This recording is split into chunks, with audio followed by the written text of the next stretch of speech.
welcome. A little bit early today, but we have got a lot of stuff to do in a short amount of time. So welcome to Cliffyland's Global Cooking Challenge. Tonight is night one of country number 159 of 193, and tonight we are cooking the food of Somalia. Tonight we're going to be making a, pardon the pronunciation, Bariis Dhex-Karis, which is a spiced meat and rice sort of casserole dish, along with the Somali Salad. And in case you need a refresher, Somalia is located right on the Horn of Africa, right there. It's a very complicated place, and we'll be talking a little bit about that later. But thanks again for joining us. Hey Nils, thank you for the restream. Let's whip around. Whoopsie-doo, there we go. And I'm in a kind of a, whoopsie, where did that happen? Oh, didn't take off the lens cap on there. That'll happen. A little bit of odd situation in that today, for the first time, not cooking for the husband. I have a friend coming over who is Jürgen. Hello, thank you for the like in the restream. Friend coming over, and he is going to be tonight's guinea pig. And he is, I don't know how up he is on this whole streaming action thing though, so my goal is to be done by the time he gets here. To have the main dish in sort of ready to serve, and then I will leave you so I can be polite to my guest. Hey Dashi, hey, thanks for the restream, and hey there, hi there. Am I missing anybody? No. Okay. So, let me get my paperwork, which I have conveniently left over here, and get moving. We'll get into details on the country and such momentarily, but I am going to start using every bowl in the house because we have a lot of spices and such to put together and put aside. So that's going to use up just about everything that we have. And, okay, so I need to move very, very quickly. So 2 teaspoons of, because this is for the, again, for the Bariis Dhex-Karis, which roughly translates to, as I can see it, spiced meat with rice. And this recipe is coming from the Global Cookbook for Students. Hold that thought. And, I found sort of similar versions online, but wasn't exactly positive as to what I want to do because there's so many different servings. There's like 12 servings, 20 servings, things like that. And also there's a spice mix that would normally be made with this, at least with the one other recipe I found online, but that makes about 2 cups of the spice mix, and I'm only gonna need it for this one time. Martina, hey there, thanks for the like. So, gotta get moving. Cardamom powder, starting with the cardamom powder. Cardamom, in case you haven't experienced it, is very aromatic. There's cardamom right there. Commonly found in a lot of dessert dishes, but also a lot of savory dishes in Central Asia and such. Tammy, thank you for the restream there. 2 teaspoons of the cardamom powder. Okay, so going with 2. When I bought this very jar of the cardamom. Hey Ann, how you doing? For my very first dish, Afghanistan, and I thought there's no way I'm going to get through this cardamom. It's going to go bad. Everyone's telling me it's going to go bad because you're never going to wind up using it. And, you know, what do you know? Here you go. I'm still not done with it, but I'm making progress. So that's 2 teaspoons of the cardamom powder. Like I said, this recipe, normally there's a spice mix that one makes. I'm playing a lot of songs called Somalia first, in case you're wondering. Hey, Tammy. I'm going to set out the long grain rice. There's, I bought the 2 cups of the long grain rice, and as usual, as soon as I buy it, I stash it in the fridge, in the freezer rather, to make sure there's nothing living in there. Okay, I need to go very quickly because, I mean, I have like a very, very definite timetable, and the husband's more patient. I can't really bargain on guests being quite so patient. So 2 cups of this rice. This is long grain rice. We're gonna actually cook it later, but right now I'm just putting it aside. So there's gonna be rice, 1, 2. Hey there. Oh, and thank you for the restream in case I missed you. Okay. That's what I hate about these bags of rice. Okay, I hope I don't mess this up. It needs to sit in the fridge for a little bit longer, freeze for a little bit longer. Okay, so we've got our 2 cups of rice right here. Next, we're going to go with 3 cardamom pods. So cardamom, there's green cardamom, I believe there's black cardamom. These are green cardamom pods, right here, right there. And as you can see, I'm never going to get through all of those. Little by little, I'm making some progress. These 3 are going to go in the rice. 1, 2, 3. 3 cardamom pods. You see? Okay. Followed by... Where'd you go? Just mop that floor. Okay. Followed by our 1/2 teaspoon of coriander powder. So our coriander powder. I also kind of goofed on something, which you'll see a little bit later. Vis-a-vis this very specific recipe. Oh, Tammy, is it great to come to Cliffy in the kitchen each time? It feels like coming home somehow. Oh, that's so very sweet. Thank you for your kind words, Jurgen. Can't deal with that right now. Okay, 1/2 teaspoon of coriander powder. So, 1/4 teaspoon. Okay, coriander powder.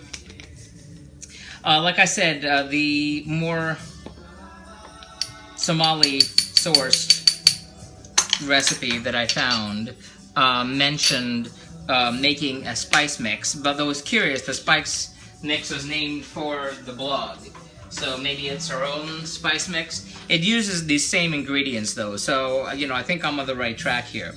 Although she's looking to like toast them and then grind them and then, you know, bottle them. I'm doing okay. Derek, doing a little bit crazy. Ask me about something later when I'm chopping onions or something. I thought of you over the past couple days. Cumin powder. I'm looking for 1/2 teaspoon of cumin powder. I do have cumin powder. I was afraid I was going to have to grind it. And it's still sealed. That. Oh, that's so sweet of you, Tammy. Very nice. Just been like running like a madman today. I was doing the work of 2 people. Whoa, I can smell that already. Okay, 1/2 teaspoon of the cumin powder. It's going in here. There. Hey, Ryan Dupre, my good man, how you been? Long time no see. How is the Balmer? How are you doing? Good seeing ya. We are making a Bariis isku Dhex-Karis. I think that's pronunciation. I could be way off. Spiced meat and rice from Somalia. Like I said, we'll get into the details of the country a little bit later, but right now I'm kind of in a rush. 1/2 teaspoon of cloves. Whole cloves. So 1/2 teaspoon of those. 1/2 teaspoon of whole cloves. That's a lot of whole cloves. Just saying. Because whole cloves are some powerful stuff. Okay. Grind it, always good advice. Yes, normally I would, but this time, you'll see, there's just not enough time. Thankfully, it was already calling for the ground already. Okay, teaspoon of cinnamon. I have more cinnamon than I can deal with. I have so much that I have it in 6 different places. Okay, see, like all that cinnamon I have. 1 teaspoon. That's all I need for now. Okay. 1 teaspoon of the cinnamon. So cinnamon and coriander are really close. Balmer's good. How are you? Somalian sounds interesting. Yes, it is very interesting, actually. Like I said, when I'm, chopping and such, I'll get into more details because it's a really interesting place, and the cuisine is curious also. And, cinnamon at my nose. Okay, now we need to have ghee. Do we know what ghee is? G-H-E-E, ghee. Let's go, ghee. That's a lot of ghee. 1, 2, 3.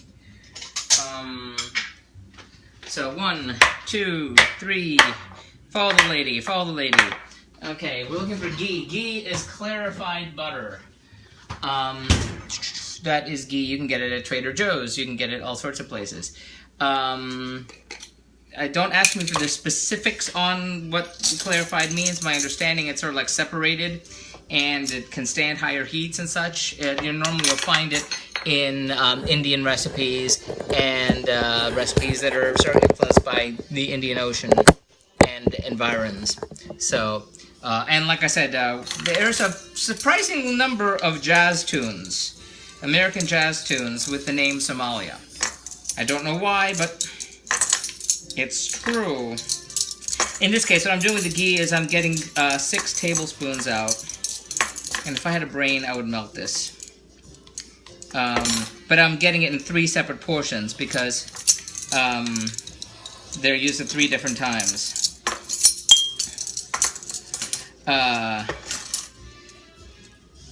1, 2, and 2, 3. 2, 4, 6, yes. If I had a brain, I would melt it. I would.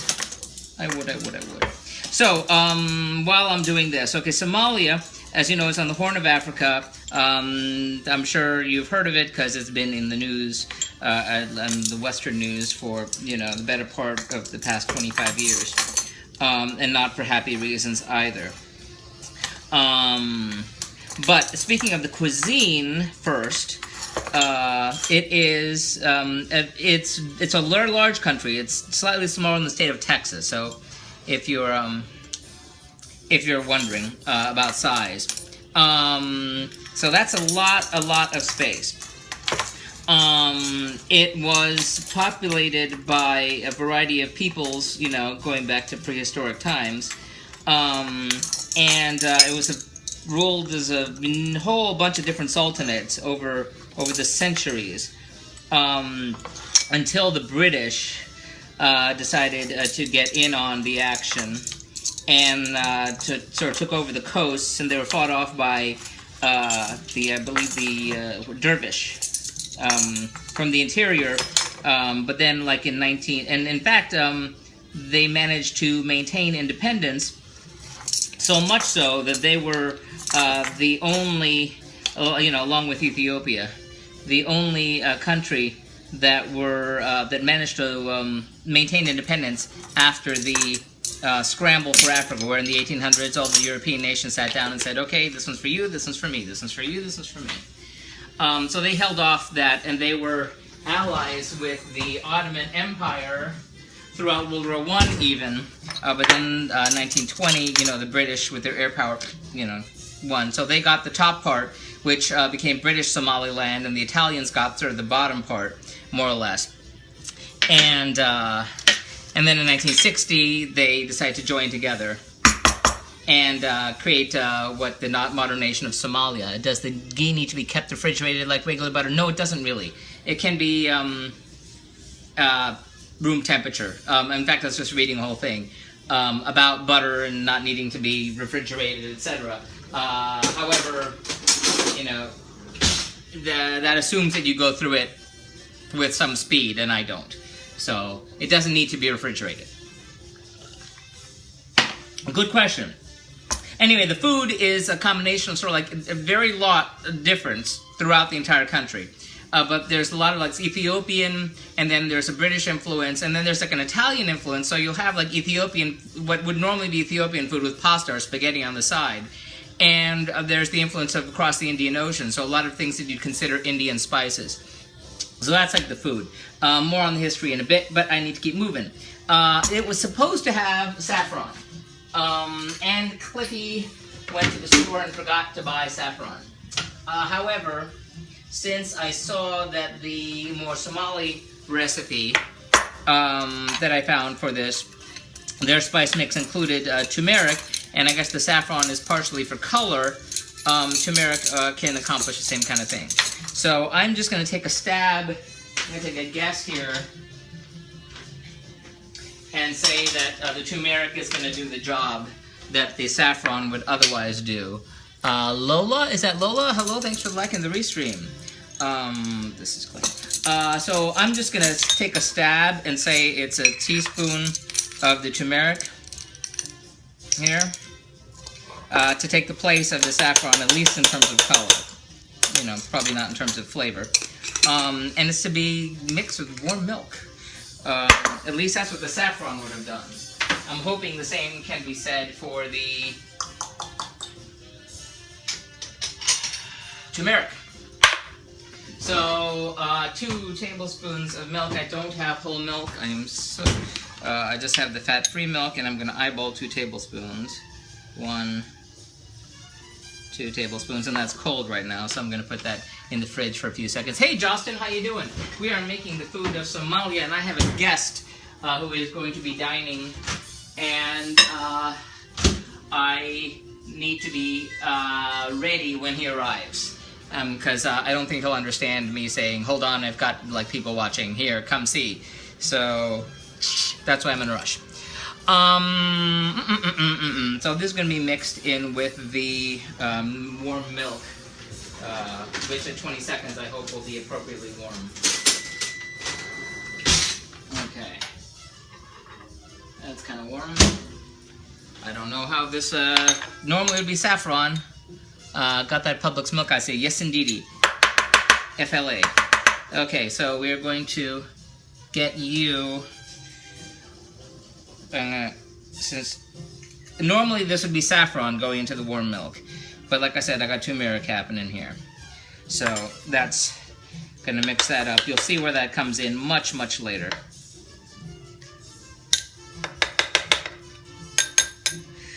Okay, so we've got our turmeric and milk mixture there. I think that's probably okay to go. Okay, now we get to the chopping part. So, you go here. You will do it later. Okay, so 2 onions. 1 onion. I've got another onion. 2 onions. Okay. So we're chopping and mincing 2 onions here. They're gonna land there. I need to crash over here. Okay, so Somalia. So you know the sad stuff about Somalia. In 1960, the British decided to relinquish their claim on the protectorate that was British Somaliland, which is the top part. You know, it's, well, you're facing this way, so, like up here. And then the rest of it down here, the coast had been claimed by the Italians, but after World War II, you know, that didn't go too well for the Italians. It became a UN sort of protectorate. And, but for some reason, the Italians still kind of got to do something. I'm not really clear on that part. But by 1960, the UN said, hey, you know what, let's put all these people together. They're all Somali, and there'll be one country, and it'll be the state of Somalia. And that worked kind of okay, I suppose, until 1969, when Mohammed, I apologize for the pronunciation if I'm getting it wrong, Mohammed Bariis kind of took over, became sort of dictator, and for better or for worse, and there was a lot of worse, torturing and such like that, until 1991 when his government collapsed. And that's probably when you probably start to hear about Somalia, because that left a power vacuum, and that led to a civil war. And things got really bad in the mid-90s. The US, the UN got in there thinking they could fix things. Did not go well for the US and the UN, and eventually they pulled out, and then it was just kind of like a failed state. In fact, for 6 years, it was the world's #1 failed state. With basically no real government, which is very, very sad. Famines and such, things did not go well. If you've heard more about Somalia more recently, you may think of the term Somali pirates. And that is indeed a thing, but you may not know all the details. While that is a very bad situation for everyone involved, how that came to be, it has to do with the politics of what happened before. Because when the government is all kind of non-existent, that meant they don't have a navy. And when they don't have a navy, that means there's nobody out there to protect their waters. And the people along the coast made their money from fishing and, you know, subsistence agriculture and such, but fishing on the coasts. But since there was no navy to protect the coasts, boats from all over the world, from Europe to the Americas to China, would come over and sweep and take all the fish from the sea. And there was no one there to stop them, which left no fish behind for the Somali fishermen, which meant, you know, that they don't get to eat, which didn't go over too well. So it became, hey, you know what? Screw these people. Let's take their boats and hold them for ransom and all that good stuff. So enter the Somali pirates. Things have gotten a good deal better on that front in the past couple years. Things went down from there being a lot, you know, almost 1,000 boats hijacked a year to, I think, like less than 100 in 2014. So things are improving on that front, although the pirates are kind of moving basically further and further away to apply their trade, all the way down to Mozambique and, you know, across to the Straits of Hormuz. So, but things are getting a little bit better. The weird part on the ground is that, as we mentioned before, there was the British part on top, and then there was the Italian part that was most of the rest of the nation, historically speaking, and what was left behind, stability-wise, shall we say, were not equal. The British left behind, you know, sort of a tradition of stability that the Italians did not. So, ergo, the what is the top part, which was British Somaliland, is technically part of the country of Somalia, but in all reality, it is its own independent country called Somaliland, and it's, you know, pretty stable and pretty safe, and not those things you think of when you think of Somalia. If all you do is, you know, see the news and such. So Somaliland, however, is not recognized as an independent nation by any other country in the world, though they very much consider themselves to be an independent nation. The other parts, there's a part called Puntland, which is the part that is like right on the tip, the horn of Africa there. They are sort of autonomous, but they do not have visions of independence.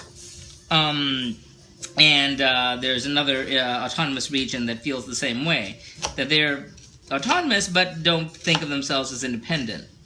The flag is the blue field with a white star in it, which you see over my head. Originally, you'll notice that that flag looks a good deal like the flag of the United Nations, and there's a reason for that, and that's because it was intended to sort of reflect back on the United Nations since they sort of created the country. Since then, they said, you know what, it's not that anymore. It's the sky. It's sky, it's hope, it's all these other things. And the 5 pointed stars for the different parts of the country, or the parts where Somali people live, even though those aren't all parts of the country of Somalia. The Somali people, 85% of the population is ethnically Somali. However, there are Somali people who live throughout parts of Ethiopia and Kenya and Djibouti as well, as those are neighboring nations. The sort of crisis type thing that happens and still happens is that while in the north, Somaliland, hey Danny, how you doing? Hey Jeff Needles, thank you for the like. The part of Somaliland in the north is, you know, pretty stable. And they like very much to be independent. Other parts have, you know, started to coalesce. However, there's this whole fighting between, you know, I'm trying to put a whole country together, between Party X and Party Y, and there's an alphabet soup of who's who. there, but sort of we'll call them the rebel fighters from the south kind of got routed by what would be the governmental forces. However, rather than just kind of go away, they kind of splintered into different parts, sort of like what's happening in Iraq. And so Al-Shabaab, the terrorist group, is quite strong in the south. So they control certain areas of the south. And the tragedy in the shopping mall in Kenya a couple years back was Al-Shabaab's doing. And that is a whole other complicated thing, because on top of the whole, general wanting power and such, there's a whole drama inside of Kenya about how the Kenyan government and looking upon Somali people who comprise, a large part of the population in a part of Kenya. So it's very, very, very complicated and very, very touchy. However, Somalia, in 2014, moved off the bottom of the list of the world's failed states. Now they're number 2. The number 1 has been taken up by South Sudan, the world's newest country, and kind of the saddest, even though there are others that are in contention for that sad prize. The food, though, is really good. In fact, I have had Somali food. I haven't made Somali food before, but I've had Somali food before. Because throughout the 90s, refugees would be resettled in different parts of the world, and in the U.S., most of the Somali refugees got resettled into Minneapolis, Minnesota. And second most popular destination there was Columbus, Ohio. So Columbus, Ohio is the second largest Somali population in the U.S., and as such, there's a large force of Somalis, and there are Somali restaurants. And in my own personal experience, I took a food tour, and I've had Ethiopian food before, and heaven forbid if anyone ever, do they have a common currency? That's a good question. I am not really sure. I don't know the answer to that question, but that's a good question. I really don't know. In fact, in the South, in the whole parts where the government rules, things are so chaotic that there's a lot that just goes into, when there isn't a government, things just kind of revert back to religious rule, local rule of barter, and things like that. So it's messy and complicated, but that's a good question. I don't know the answer to it. My friend who traveled to every country in the world without flying, who got the Guinness World Record and all that good stuff, he went to, when he got Somalia, and people are like, how are you getting to Somalia? He went in from Djibouti in the north and went to what would be Somaliland, but it counted as Somalia, since it's all one country in terms of the UN and most other countries. So he it was fine, just saw it, had a good time, and, left. I thought, I was going to say here in Columbus, they are big here. Oh, you're in Columbus also. I lived in Columbus for a long time, myself, and I have a couple of viewers also who I did not know there then, but are normally here now. So, yes, there's a great Somali restaurant that we went to in Columbus, and the weird part about it for me was that this food tour was out from the city and through like suburbia, kind of strip malls and like that, and went to a lot of different restaurants that I didn't know existed, and one was Somali, and it was really a yucky looking strip mall in a bluff part of town, and opened the door and it was luxurious and wonderful and beautiful with damask colors and tablecloths, and it was just really lovely. And when I had the food, I said, oh, this tastes like Ethiopian food, but with pasta on the side, which would explain, the Italian is having sort of claimed parts of Somalia. So imagine combining, sort of continental African food, Indian food, and Italian food, with a little bit of a British influence in there too, depending where you are. But it really varies because the temperature varies from dry and hot to dry and humid, or hot and humid. depending where you are. It's a very large country because it runs all the way from Kenya to in the south to Djibouti in the north. Sheikh Djibouti. We cook Djibouti back under D. Djibouti is spelled with a D, in case you're wondering. In fact, we're talking about about British and Italian Somalia. Well, Djibouti would have been French Somalia. Because the French claimed part of it also. However, when came time to, hey, let's all get together and make a country, the British and Italian said, yeah, sure, and the French said, yeah, no, we'll take a pass on that. So Djibouti wound up being its own independent country, separate from Somalia. As such, it remains in this, kind of stable, and they make a good amount of money from military bases and transport, because they're like right in that little hook, right off the northern part of Somalia and Ethiopia and Eritrea and all right up there. So there would have been 3, parts of Somalia, except one said, "No, thanks, you guys go. We're good. We're good." And that worked out better for them. So we've got our minced onions. You always get stories when I chop an onion. Okay, ginger. I gotta get my ginger going. Let me clear this out and move on. So where in Columbus are you? I would have clicked on your name, but my hands were all dirty. I will in a moment. It's funny, one of our regular viewers here, who was also from Columbus, was on with one of my old clients in Columbus who was watching a couple weeks ago, and they turned out they knew each other and didn't know it. It's a small, small world. So that to the C-bus. So for Stevenson, James, hey there. So James, if you're listening, where in Columbus are you? Where are you? Are you? Yes. Okay, ginger. We're going for 1 tablespoon of ginger, and if you've seen me deal with ginger before, you know that it is awkward. Because I'm not really good with that. And estimating what's going to be 1 tablespoon, I say you. That looks like a tablespoon. Air for Kirian, thank you for the like and the restream. I'm out west. Okay, like Hilliard. Like Hilliard in that general direction. Hilliard, Dublin.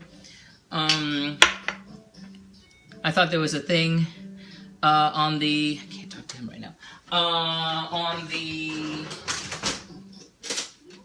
In that town in western Columbus, Hilliard, that I had to go to an address there once and said it was on Converse Road. And I said, okay, that's an odd name. And I drove there and it's like, oh, it's right off Nike Road and Ked's, street.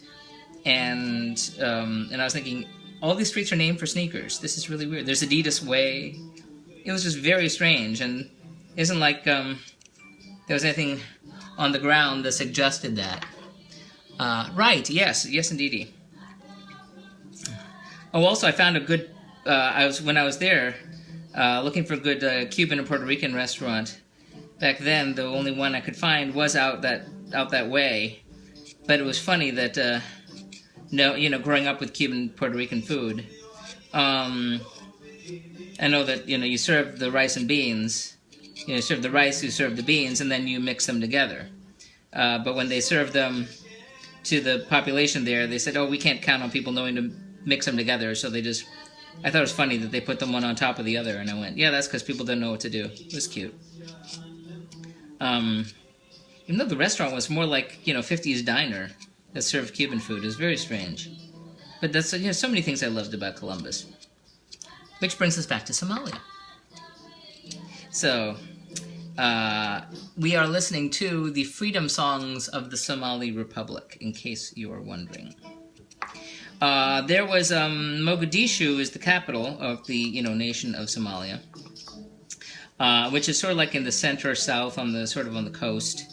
And, they're starting to get their act together. It's, becoming a little more stable and such there. and things are kind of looking up as much as they can. So it was kind of particularly sad when I think it was like just a week ago, or a week or two ago, there was a big explosion in a hotel, which is fancied by lawmakers and such there. So still a lot of bad stuff to deal with, but they're trying their damnedest. So sounds like you're in the Hilliard Rome area. I believe so. That sounds about right.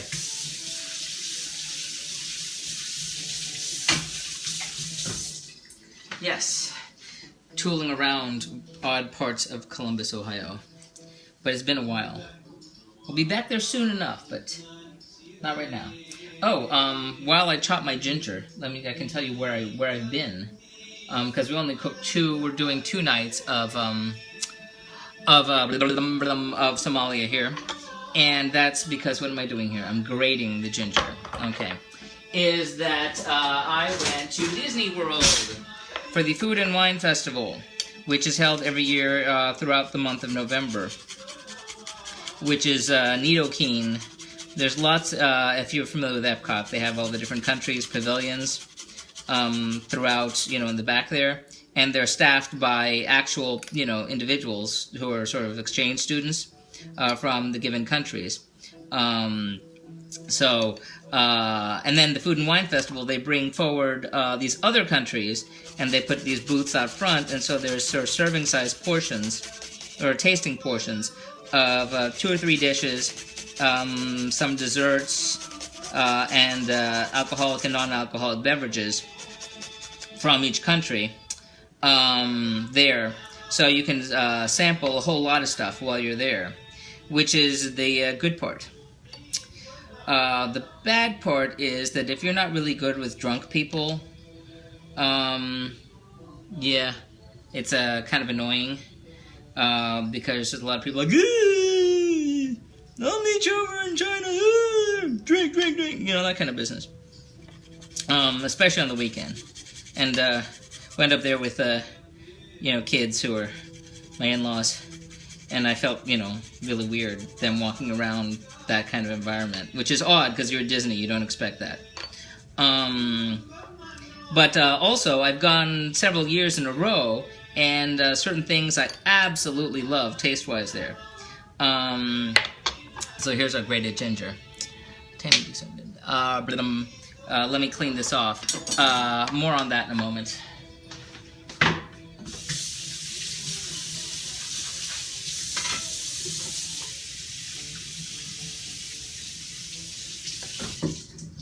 So the thing is, there's all these different dishes, and when I started this whole project, the first time I had gone to the Food and Wine, I said, oh, that's so exciting. I'm doing this cooking project, and I can see what things taste like in the different countries. Sandwell Mobiles, thank you for the like. So I said, oh, I've done Argentina at this point. I wonder what, this is going to taste like, or I'll make sure to do that when I get to it. And so it gave me an idea of what was to come. And now I'm all the way in Somalia, and so I've done most of the countries. And so I'm looking at it from a different perspective. I need 6 cloves of garlic here, 5 for one dish and 1 for the salad, which is coming later. For instance, when one of my favorite things from the Food and Wine Festival, and it still is one of my favorites, is this cheddar cheese soup from Canada, which is just knock your socks off, write home to mom, tell everyone to get a trip to Orlando just to taste this, cheddar cheese soup from Canada, because it's that good. 3, 4, I'm counting. 4, 5, and then we need 1 more. 6. However, when I came to cook Canada, I said, okay, one thing I have to do is I have to make this cheddar cheese soup, because it was so good, and I found the actual recipe, and yes, it was excruciatingly good. However, 3, 4, 5, 6. However, when you get these little tasting portions, in this case of the cheddar cheese soup, it's really a tasting portion. It's just, like a Dixie cup. It's worth of the soup, which is just perfect, because the soup is very, very rich and very, very heavy, and now I realize actually kind of quite salty, in a good way. And problem is, when I made it for us, I made like a bowl a bowl's worth. And that was not a good move because that was too much. It was too much of a good thing. So if I make it again, I'm making it for parties and serving just that much. This time I went back and had the soup, which was great. I had a bunch of other things, some things that I've made. Oh, which brings us to Derek. I was thinking of you because they had a Scotland pavilion. And they, for the second year, I tried the haggis, or should I say haggis. Because I'm pretty sure that that's not, you know, actual haggis. It's probably like an accessible version of a haggis that won't make, you know, people run for the hills. Because normally when I tell people I'm having haggis and they know what it is, they go, ugh! So, in fact, my sister-in-law, we were talking, and I said, oh, I had the haggis, and she knew what it was, and she went, And I said, a sheep's stomach, and she's like, no. And I said, well, you have hot dogs, that's like sheep intestine, you know. And she goes, yeah, but I don't think about it that way. I go, well, that's kind of the issue, isn't it? So they made it with radishes and potatoes and so forth. So it was good. It wasn't, you know, anything spectacular, but it was fair. And they had they've previously had once they had a Botswanan booth, which I don't think I've ever experienced there. That must have been before I ever went. But now they kind of had one booth for all of Africa. I mean, if you exclude Morocco, which has its own. But otherwise, they have one booth for all of Africa, and all of Africa gets exactly 2 little dishes. Which I thought was, you know, kind of criminal, representationally. But, you know, I know there's economics. You know, this whole thing is getting people to line up and have the food. If people aren't interested in eating it, then, you know, they're not going to keep it. So they had 2 dishes. One was a buttered chicken. They called it buttered chicken. And the other was, what was it? Oh, yes, like beef tenderloin tips. And neither of those sounded from the description like anything that I'd experienced, although from the ingredients I could kind of tell that what they were going for was sort of like Kenya, actually, which is just south of Somalia here. Because I've cooked Kenya already, and so I said, I think that's what they're going for. Which is, again, we are to have one little country representing the continent with the most nations on the planet. You know, kind of helping Americans to continue to think Africa is one country. This one stays aside. This garlic I'm going to mash into a paste. And I might as well actually do that. Okay. Haggis was the only spicy dish ever made in Scotland, and the spices was used to cover the rank smell of offal that was used in the making of the ... If you use the knife and kind of smash the garlic, it's easy to peel. Yes. Hello, Iba Bosic. Hello there. How are you doing? Yes, I'm getting better with the peeling the garlic thing. I know though if I had like a whole lot, then that's almost a whole lot. I could have used the two bowl method, but not. Anywho, the dishes. So like the Scotland dish and the Africa dish. So this buttered chicken thing, I looked at it and I tasted it and went, number 1, it's delicious. Okay. Number 2, I know they had to call it like buttered chicken to have people order it. From the looks and the taste, I mean, I looked at it and I said, oh, that looks like, you know, Kenyan or Ethiopian or maybe even West African because it's, you know, bright orange. And it's, you know, give you the idea of red palm oil, a turmeric, you know, things that make your food bright orange in Africa. And it kind of had the odd taste of it without it actually being it. It was very odd that way. But it was very, very tasty. And the beef tenderloin tips, again, you know, was sort of like a suggestion of like cumin and spices that was like a little Kenyan, you know, maybe, you know, sort of like a wat that you'd get in Ethiopia. So this is this mishmash of a dish that managed to work. but wasn't really, you know, a traditional thing from a particular place. So that was Africa. And this is sort of smashed garlic. Okay, you're gonna go to one side because we ain't got time. I need to dice this one for the salad. Like I had the pierogies from Poland. They used to have a booth for Singapore, and I was very upset they didn't have it this year.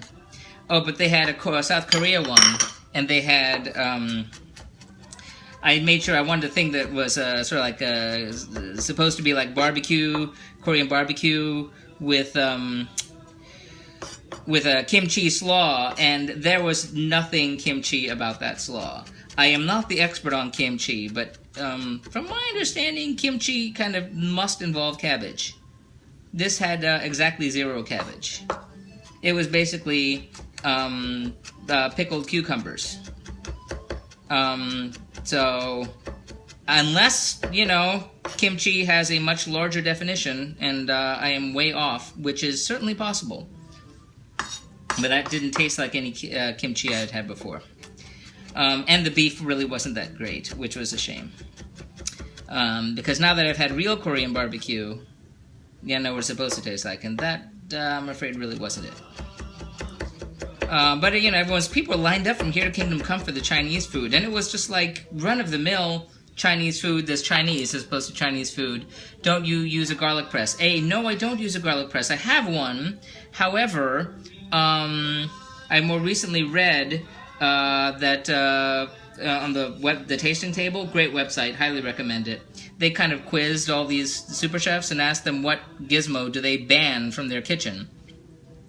And the number one thing they said was, behind microwave, was the garlic press. They said it just smashes the flavor out of your garlic. So they said they don't allow garlic press. So I said, oh, that's interesting. Maybe I don't need to use a garlic press, because it hasn't really worked for me personally. Thank you for the like. I can't read your name. SBT. Thank you. Thank you very much. I would touch to see your name, but right now my hands are kind of filthy dirty. Okay, garlic. Okay, tomato time. There are going to be tomatoes on both ends of this, so hold on.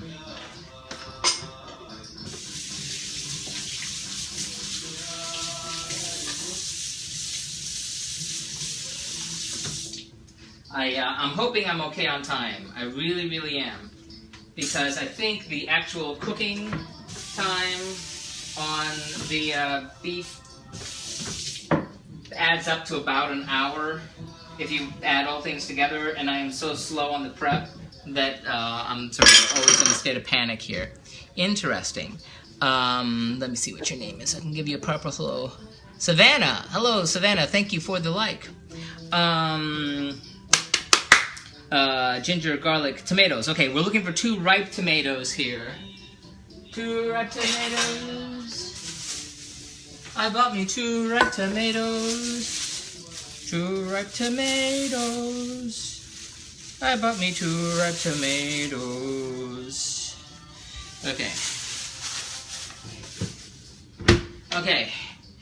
There are green tomatoes that go into the salad, which I really wasn't planning on doing a salad, but, you know, because this is sort of like a one-pot dish, but, you know, have guests. A guest. It was going to be guests, but now it's guest singular. Then it was going to be guest plural, and then it became guest singular. So, there's going to be food left over. And that's okay, because I'm a bachelor. I'm a bachelor this week. Okay, so coring the tomato. I found a variety of different websites that had Somali recipes, but, you know, I'll be honest with you, since, you know, I'm not Somali, I don't have an actual Somali person to reference, so I am, you know, so I apologize to those Somali people looking at this now or in the future on YouTube, that I am, you know, screwing things up horribly or misrepresenting your fine nation.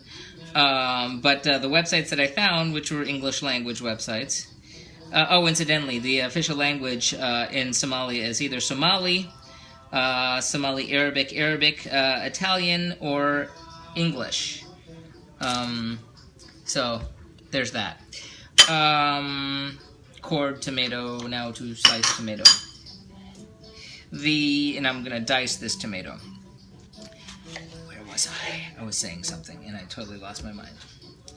Oh yes, the websites that I found. It was kind of strange because at least one of them looked like it was, if not all of them, looked like there were, websites of the Somali diaspora, i.e., people who left Somalia. And there are a lot of nations, for a lot of reasons, that, sometimes there are countries like, I'll just throw one out there, Armenia, where there are way more Armenians living outside of Armenia than living in Armenia because of, history and conflict and stuff like that. So, but one of the websites looked like it was from a Somali person, or one of them even looked like it was, I don't want to, it looked like a white lady who I'm just going to take a wild guess and think that maybe she's married to a Somali individual, because from her looks and her very, very, very Great Lakes accent, I don't think that she originated in Somalia. Maybe, there's something about that lady, I don't know. Which is, more than certainly true, but still. The website had like, a salsa, and, an apple strudel. And I'm thinking, no, there's no Somali apple strudel. You may be Somali, and maybe you've developed the recipe for an apple strudel, but that doesn't make it a Somali apple strudel. I mean, I'm gullible, but I don't think I'm that gullible. Okay, what's this? Is this going to work out this way? Would this be faster? Yeah, maybe it is. I've just recently started dicing and coring my tomatoes. I didn't used to do that. I used to go with the guts and all. But then I was watching Victor on the Swedish food TV thing, and I was like, oh, he makes it look so easy. Maybe I can do that. So I looked up, ways to core and seed a tomato. And I'm doing sort of what I thought I found. So that.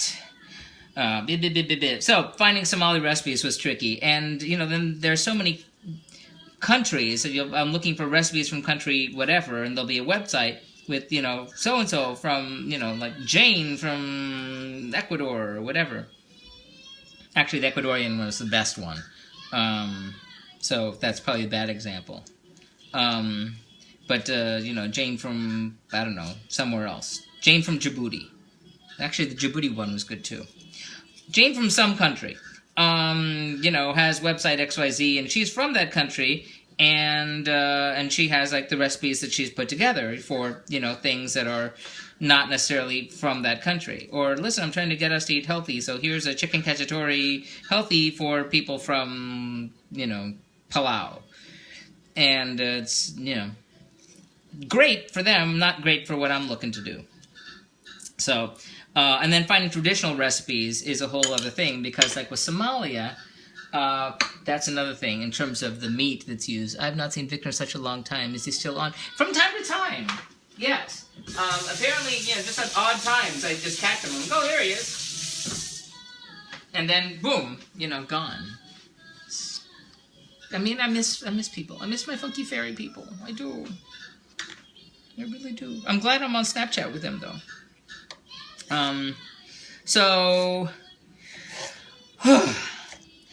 Anyway, Somali food. Again, it really varies region to region.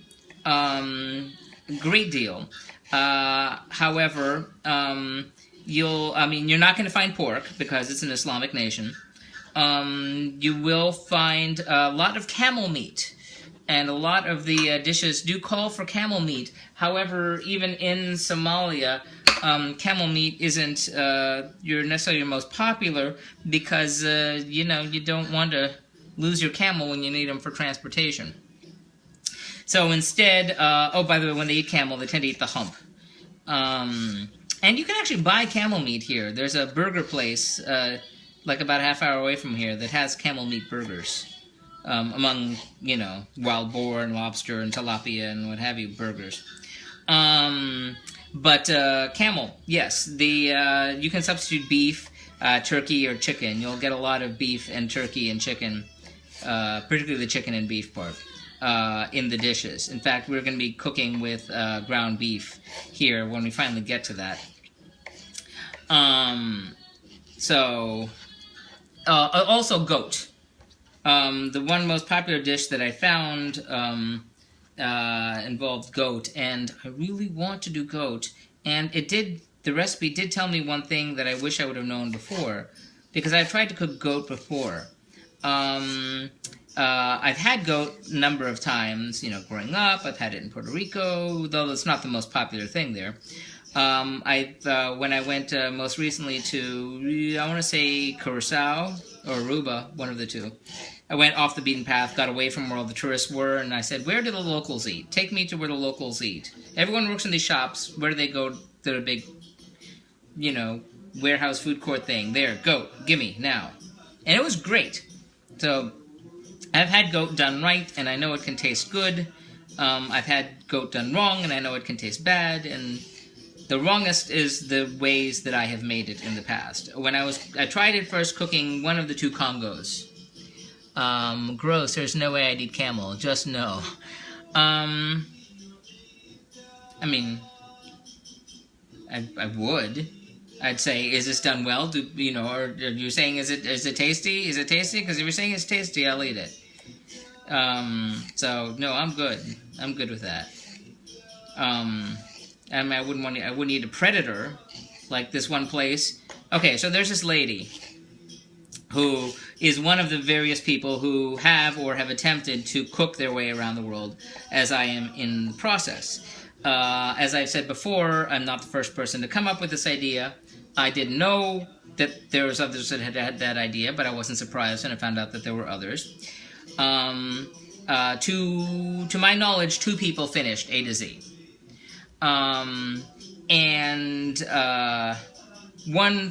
Some people were in process and have sort of given up or got stalled or delayed, and I've passed them, even though they started before I did. This one woman who has a lovely blog, when she started out, she said, I'm not just doing every UN country, I'm doing every country. I'm doing every cuisine, so she cut up China into like 8 different parts, India into 6 different parts. She did Antarctica, which has no cuisine. She did, that region of Cyprus, which is a British military base. And I said, honey, you've broken the country into too many pieces, you will never be done. And she kind of stalled. However, early on, when she was doing Australia, she says, I'm going to get kangaroo meat, because, I saw kangaroo meat when I came up with Australia. And I don't know if I've had kangaroo meat or not. I know the husband has. They have kangaroo meat burgers in that place, too. I mean, I feel sad, because they're cute, but... I mean, tell an Australian that, they're like, yeah, they're like large rats. They're not quite as affectionate about kangaroos as we are. Or so I'm told. No, I can't read little somethings. Yeah, the kangaroos. But this woman ordered the kangaroo meat, but this place that she ordered from, I mean, frozen, exotic foods, and, okay, whatever, but then there was some stuff that they had that I was like, no, now I'm getting kind of upset. And it wasn't dog.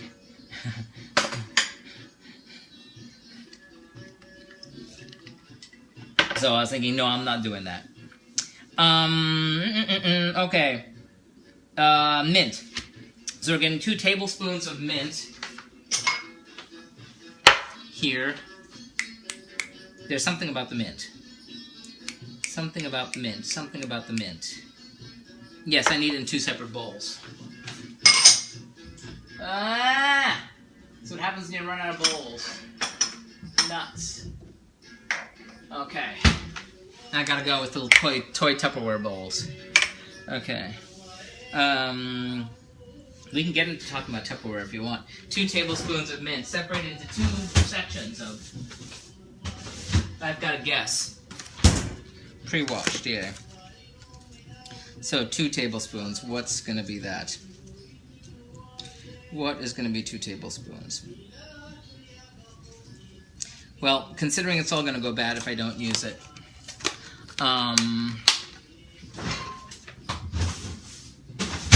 okay, so mint. Oh yes, actually got these at the Tupperware Museum in Orlando.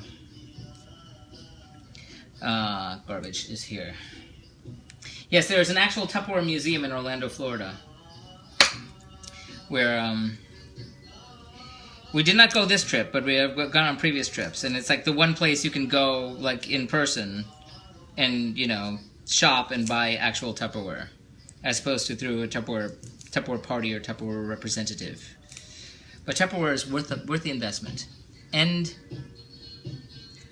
dear Viovets, thank you for the like. When it says exotic on the food package, run. No, I dig exotic. I mean, I dig exotic. I mean, there are certain things that, you know, give me the willies.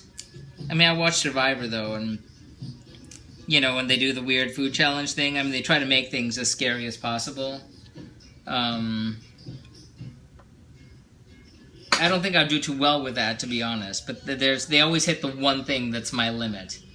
Like, I have one thing that's like, I shall not cross that line. Common delicacy in a certain part of the world, and it's not dog. Okay. So, mint. So I'm saying this is 2 tablespoons, a tablespoon on each side. Hi there, hi there, hi there, ho there. We're as happy as can be. Still on the freedom songs of the Somali Republic. Be right back, okay? So this is so the way this dish works. The Bariis isku Dhex-Karis, the spiced meat and rice, is it's sort of like a layered casserole of rice and meat. And there's a variety of layers. You know, it's a common thing in so many parts of the world that I kind of have to wonder. I mean, I do not know. I could look up the origin because, for instance, your meat pies. Hey, thank you for being a first-time watcher. Is it Aussie? Thank you for coming by and making this the place you see first. Just as a refresher, if for the uninitiated, this is my global cooking challenge. The short elevator explanation. That looks like a tablespoon to me. Two. What am I looking for? Two. Yes. Is that I never learned to cook. I didn't cook for 30 years after I almost killed myself accidentally because I was stupid and did not know how to cook. And I mean that quite literally.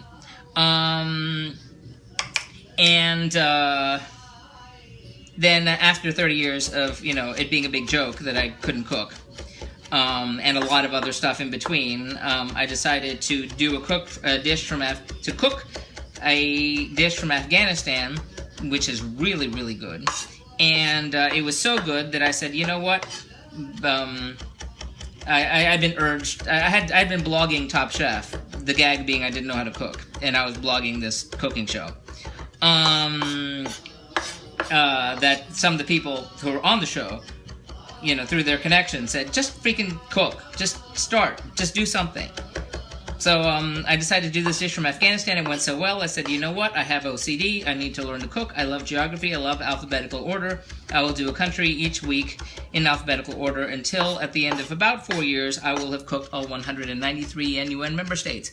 I ate water beetle in Bangkok. Never again. Well, there you answered it right there. I'd be willing to give it a shot. I would be wigged out, but I would definitely be willing to give it a shot if I saw somebody else doing it. I'd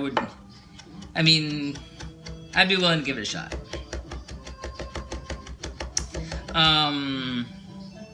Anywho, So I cooked Afghanistan. It was really great. If you want to see it, you can go to the blog. It is located at cliffyland.com.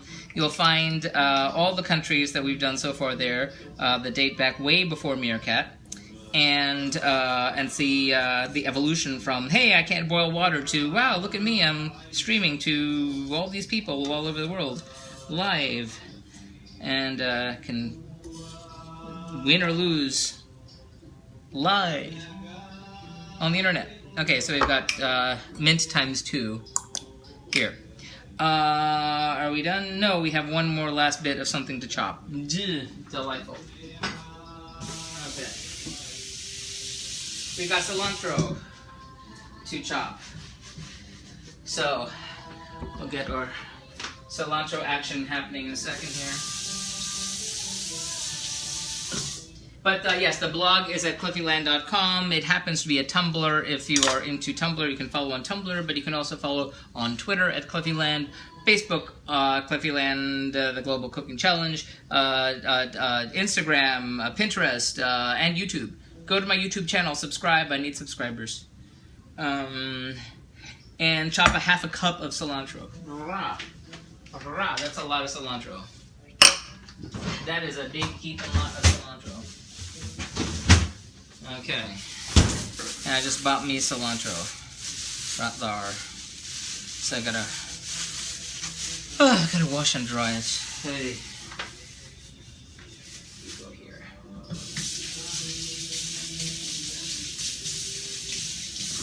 I know.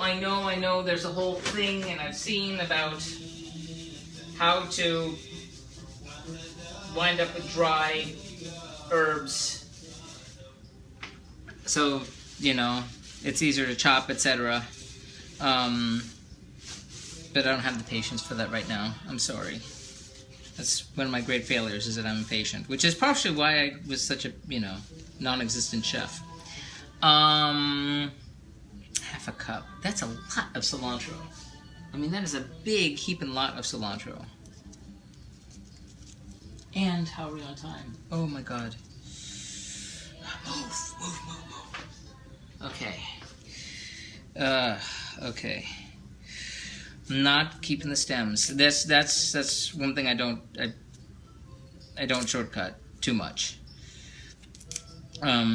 Because when I started out, I was like, I didn't know to take the stems off, and then things didn't taste too well because of that.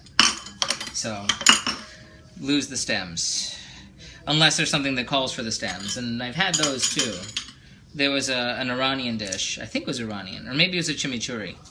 No, I think it was a chimichurri for Nicaragua, that said, take the parsley and the cilantro and the leaves over here and the stems over here, and then do this with this and do that with the other, and didn't lose any of it. This time, not so much. Half a cup is a lot. Is a whole lot of cilantro. I do love me cilantro. In any case, that dish from Afghanistan was really great, and that was the first time I used cardamom. And the dish came out so well, I said, wow, this is really good. And then a friend of mine said, you should blog this. And I said, well, I didn't take a picture, I just made it and ate it. He said, oh, so what? Start with Albania. I was like, okay. So I mentioned what I did and put a link in for Afghanistan, but it's like that blog post is all one paragraph. And now the blog posts have pictures of everything and links to the recipes and tastings and pictures of the final product and links to these videos you're watching right here, although those aren't live, like this is. Unless you're watching from the future, in which case, hi there, how did things go? Were we on the wrong track? We were on the wrong track, weren't we? I knew we were on the wrong track. Okay. Half a cup, eh? Still keep going. Keep going. Anyway, the history of food. Who is the night of...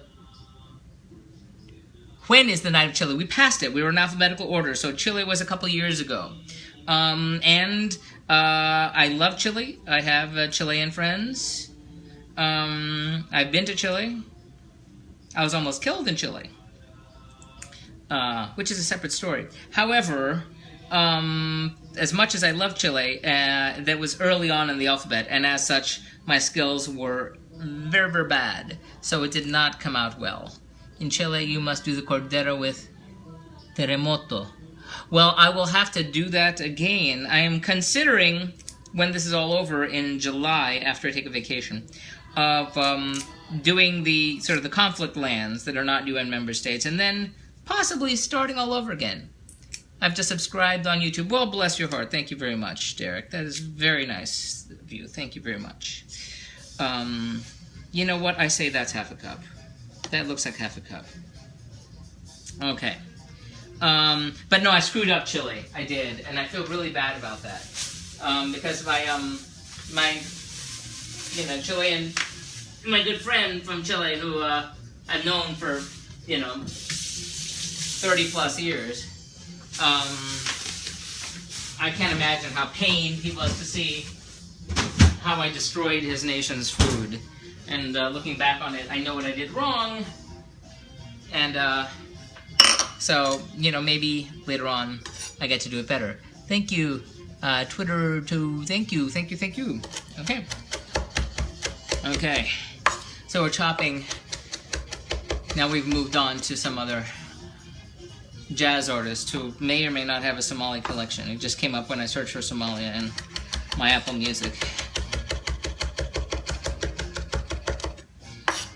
Okay.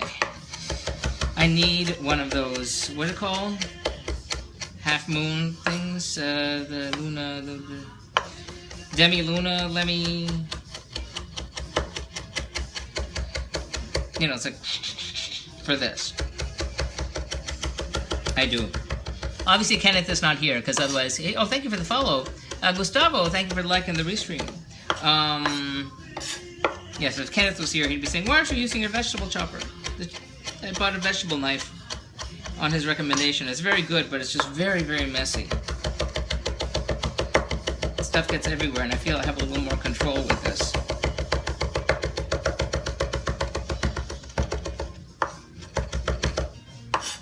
There's a whole thing about, trying not to pass, too many times. But, I think that's an advanced move that I'm not quite ready for.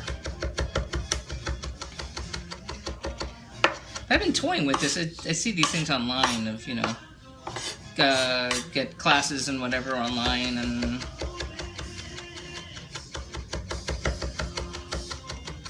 I'd consider it. Because that culinary school I mentioned before, I took a one-day course there, and I went, boy, that was a waste of my money.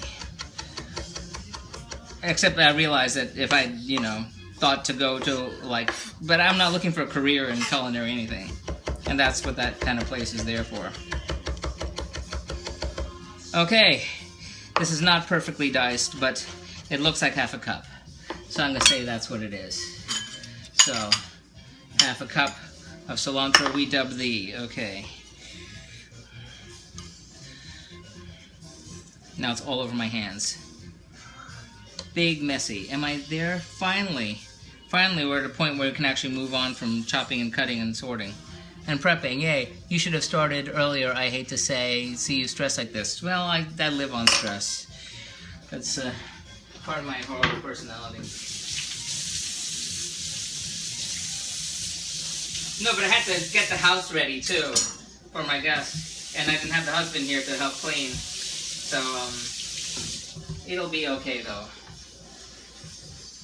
Oh, I started earlier than I thought I would. In fact, initially, when I wasn't sure what dish I was going to do, I thought I was going to start at 6. So I would have been in big trouble if I did that. Okay, but we're okay now. We're okay now. So, I live on adrenaline. Okay, if the salad has to go, well, the salad goes. Or maybe he can help me with salad. Large bowl. So we're going to mix the yogurt. This is going to be... This is going to have the meat in it. So we're going to want a bowl that's big enough to hold the meat. So, getting this bowl here. And here we're going to get, it's like about half a cup of yogurt, of plain yogurt. So, step 1. Yeah. Half a cup of yogurt going in here. Let me wash the spoon.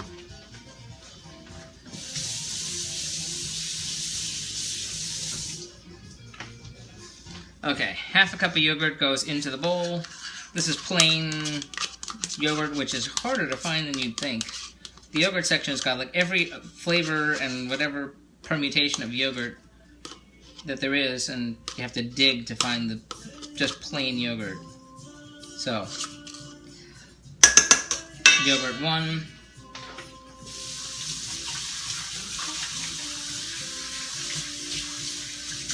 Okay, into yogurt goes salt. Does not say how much salt. Ain't that grand? It's always the way, ain't it? So, salt. Okay, did not say how much salt. So, I say that much salt. This is Manta, A-A-R Manta, who might be Somali. He looks a little Somali. Focus. Okay, so yogurt, and into the yogurt is only 1/2 of a teaspoon of the coriander. So I put aside coriander, but I don't need all of that right now. So I'm using 1/2 teaspoon of the coriander. That's not the coriander. That is the cardamom. And I need... Come back. Oh, it is the cardamom. Okay, 1/2 teaspoon of the cardamom. Anne Marie, thank you for the restream. I thought I had that right. Okay, 1/2 teaspoon of the cardamom powder into the yogurt. Like that. Okay.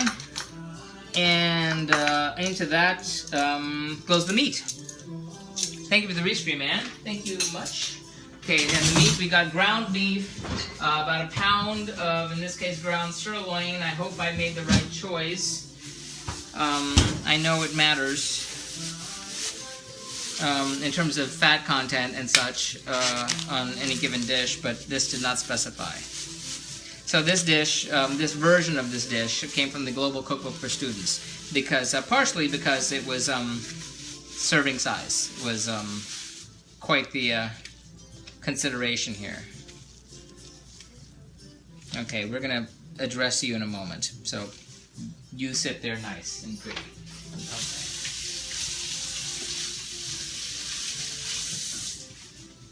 Okay, you go here. Okay. Clean hands. Gotta wash my hands here for this. Hold on. Come on.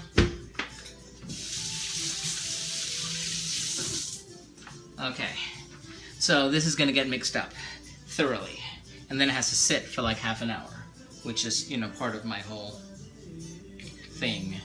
Okay. Clean. Let's make cleaner.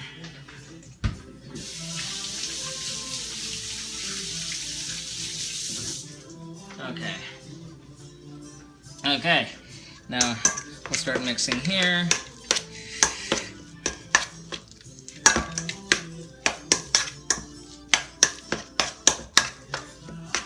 So again, this is yogurt, salt, some cardamom powder, and the ground beef. And this has to sit for about half an hour. And ground sirloin, that's expensive meat to grind. Yeah, it was pre-ground, but yeah, it was the more expensive, but it was only 1 pound of it, so... I mean, there's, you know, I guess the cut of meat, the amount of fat in the meat. Also, since I mean, when I send the husband out for the meat, he always ends up buying the sirloin. I don't necessarily always do that myself, but he always tends to, you know, prefer the more expensive cut of meat, just because he wants his beef more tender and such. Even though ground beef, I don't think that's really the issue. It's a matter of the fat content, that's, you know, right for any given dish or in preparation. So, but this time I'm having a guest, and I was like, well, you know what? If it's gonna matter in terms of quality-wise, we'll get the damn sirloin. Okay. Okay, so mixed up. Alright, so this is gonna sit for half an hour there. Meanwhile,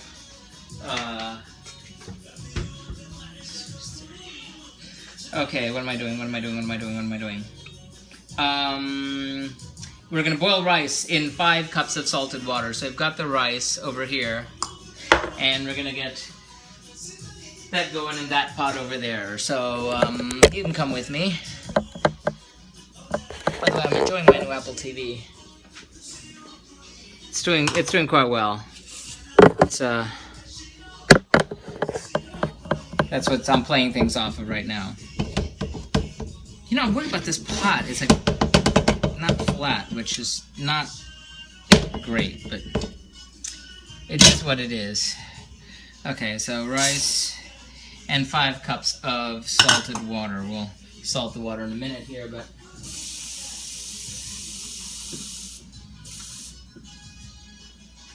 that's 2.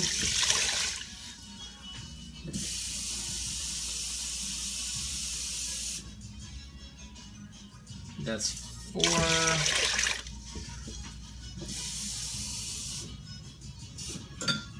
That's 5. So 5 cups of water. Hello, is that right? Hello?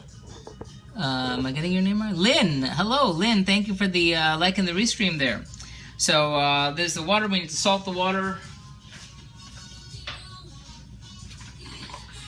Lightly salted water, it said. I don't know what that means. I don't know what light means. It presumes knowledge.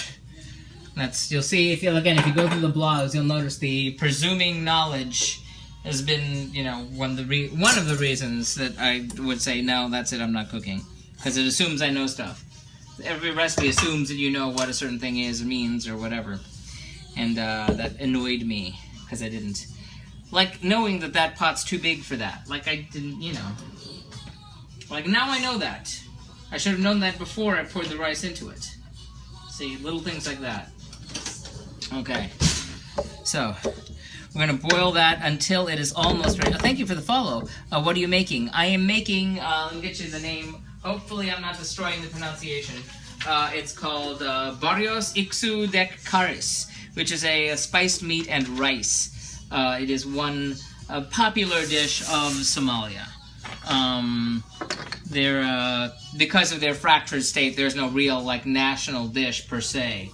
There's another dish which is almost the national dish, which we may be making on Tuesday.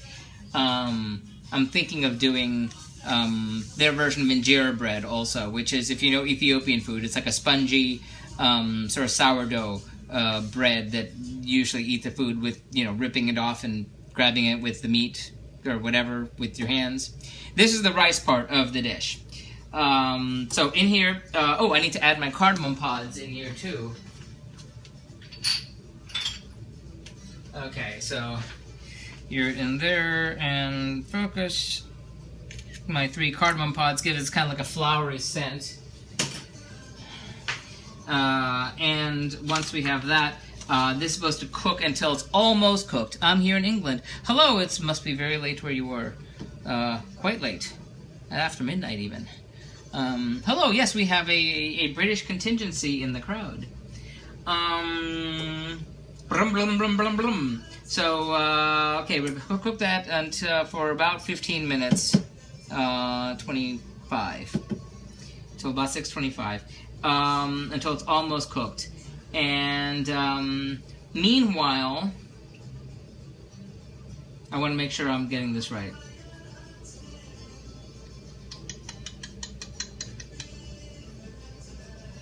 I'm wondering about my timing. Because in this other pot right over here, right behind you, I'm going to have to cook the meat and such, but the meat is still sitting here, which has to sit there for another 20 some odd minutes. And I don't know if it's going to take me 20 minutes to do what I need to do in there. So you know what I'm going to do? It's 11 o'clock. Ah, creo. Okay. Wow, okay. So, you know what? I'm gonna get moving on the salad portion while I... 10:25. So we're looking for 25. 6:25. Okay. So I'm gonna get moving on my salad portion while that boils and such. And hopefully I won't make too much of a mess trying to do these two things at once. So the salad, there's a Somali salad. There's a number of different salads that I found. Some are salad like like a potato salad, and some are salad like grains and such, which is fine. I might still do that on Tuesday. But finding these recipes, I was trying to find out. I want to find something that's actually Somali. Where's about are you? We are in Jupiter, Florida, which is about an hour and a half, 2 hours north of Miami, about an hour north of Fort Lauderdale on the east coast of Florida. It's a kind of a beach town, known mostly for giving the world Burt Reynolds, the actor Burt Reynolds, who I'm guessing, yeah, he was like the world's biggest star in the 70s, so you probably know Burt Reynolds. A complicated individual. Lots of famous people living around here. But that's a different story. I tell that story when I have time. Okay, so for the lettuce, for the salad, step one is our romaine lettuce, which something tells me doesn't say. I don't trust it's been pre-washed, so I guess I have to wash it. Never been there. Is it hot? Oh, hot doggy, is it hot? It is super hot. In fact, I wanted to run. Normally I'm a runner. I run about 10 miles every other day. However, couldn't do that. Because I was away. But I was in Disney, which is about 2.5 hours north. Fun thing about that, my air conditioning decided to die. So in 90-degree heat, Fahrenheit, driving 2.5 hours north and 2.5 hours back in the blazing heat. And I couldn't run outside today because I didn't want to wake up early, and it was about, it felt like 92 degrees today, so I'm very unhappy about that. Okay, I'm gonna wash this. Oh, by the way, I could have gotten the romaine lettuce and chopped it myself, but, I knew I'd be pressed for time. Technically, this calls for 8 cups of lettuce. I don't think they sell lettuce in, cup measurements, and there's only 2 of us eating, so that. Well, I was freezing here. Fireworks night.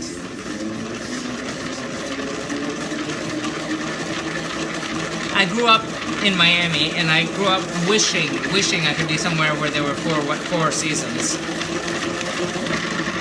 Imagining fall and changing leaves and sweaters and fireplace, and I got to have that for a long time. And I miss it. But that's me. Okay, so we've washed and spun our lettuce, and so I'm gonna stick that in the bowl because hold on. This technically isn't a salad bowl, although I've always thought it was a salad bowl. It's a gigantic bowl, but apparently it's supposed to be for chips or something. But it works for salad. So, do you realize what I just did?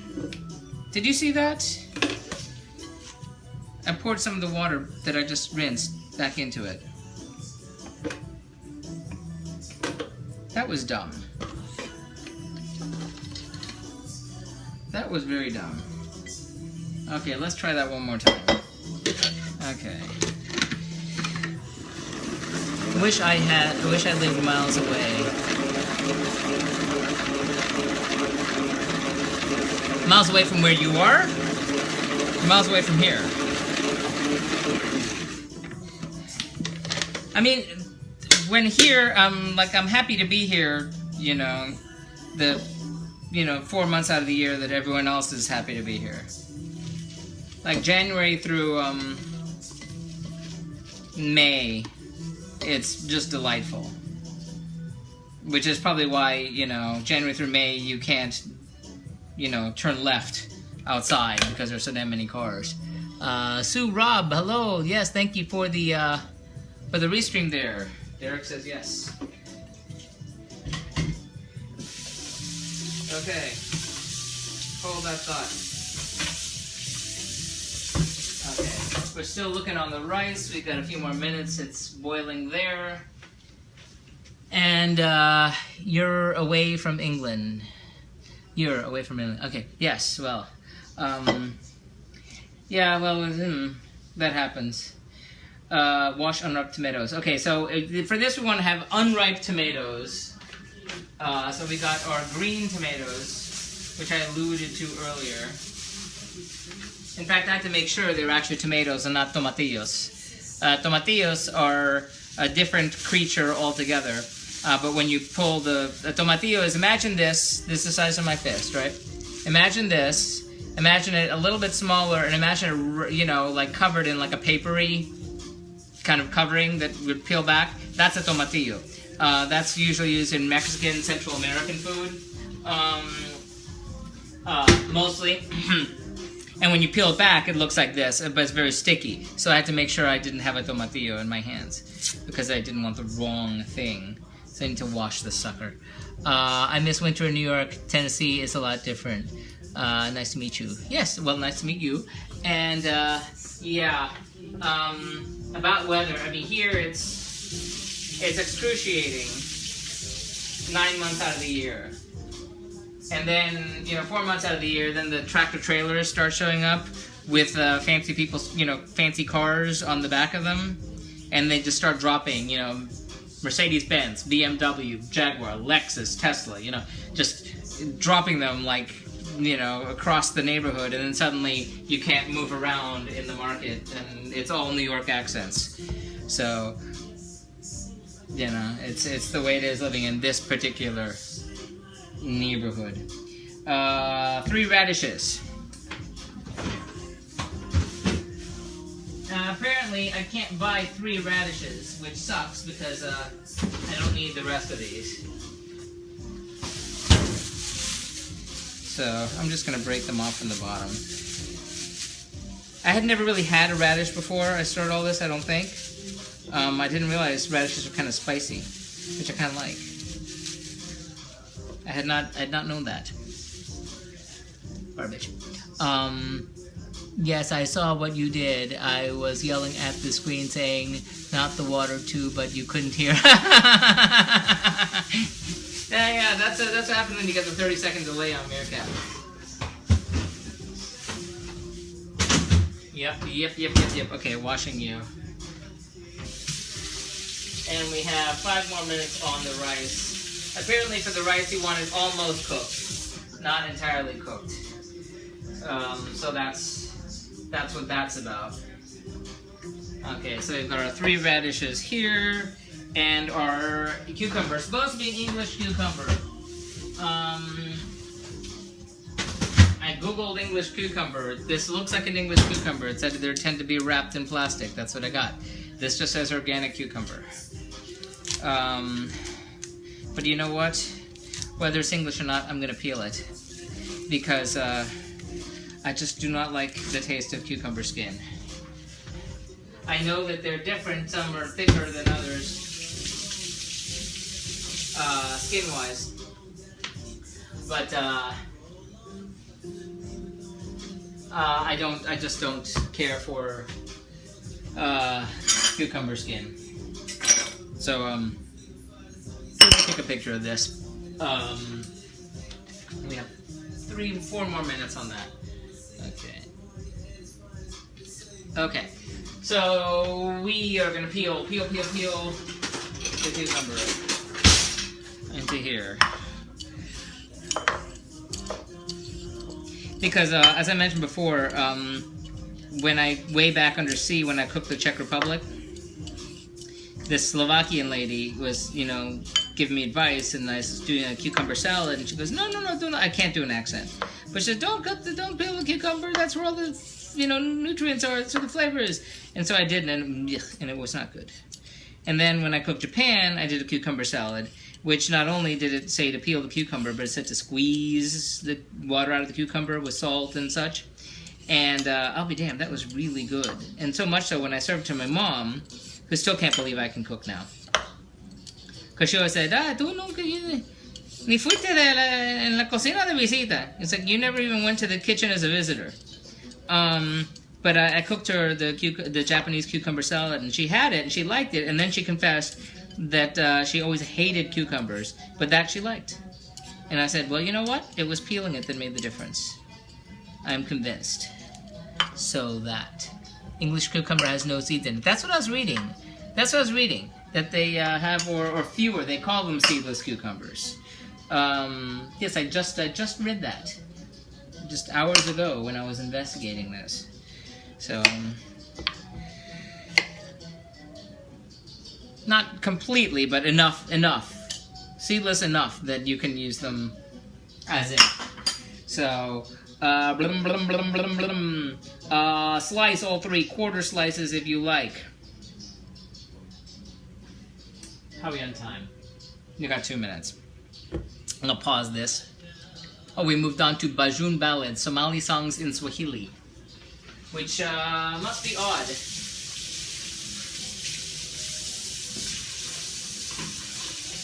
Because Swahili is not the language in Somalia.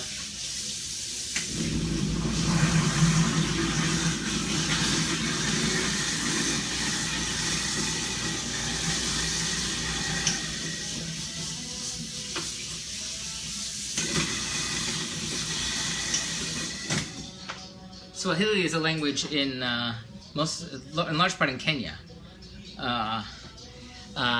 Yes, for tzatziki it's peeled and salt is added to draw the water, which can then be squeezed. Exactly, that's what I did. Hector, my good man, thank you for Drew, thank you for liking the restream. Okay, we are about time on the rice, so we're pausing this and going back to the Bariis isku Dhex-Karis, the spiced meat and rice, which we're doing here for Somalia. And lift and separate. Okay, so back to my rice. Whoa! Don't fall. Yeah, okay. So our rice is half cooked. So we're going to pause it, and then we have to drain it, and then we set it aside, and it's going to set aside right there. So we're going to get our... Oh, we're on time. Hour till guests arrived, so maybe we're doing okay. How'd the dish turn out? Which one? Justin, I'm guessing you mean the last one, which now my brain is so fried I can't even think. Somalia, Solomon Islands. The last dish I did was Solomon Islands. Last thing I did, it came out quite well. My brain is not really... Whatever it was good enough that I finished it and there were no leftovers. So, but it's weird that when I'm in the middle of cooking one dish, I can't even think about what I've done before. I know that's a little odd.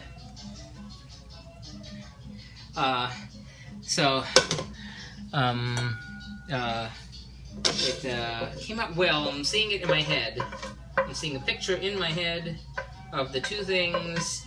The sweet potato puree was super tasty. That was Solomon Islands last Tuesday.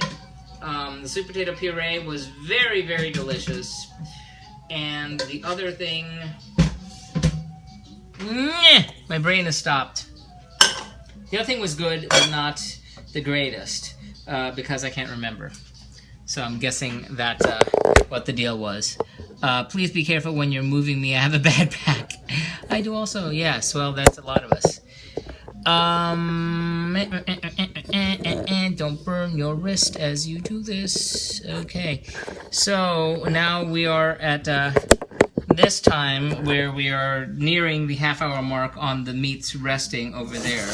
So we're getting out our heavy pot and warming it up a little bit. Because here is where we do something.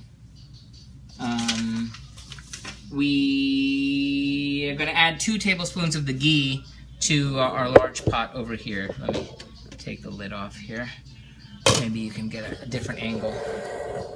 Okay, so ghee, first 2 tablespoons of ghee go in here. Oh, there's my spoon.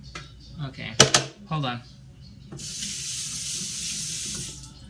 Okay, so 2 tablespoons of ghee into these. So notice how it gets all gelatinous at room temperature like that.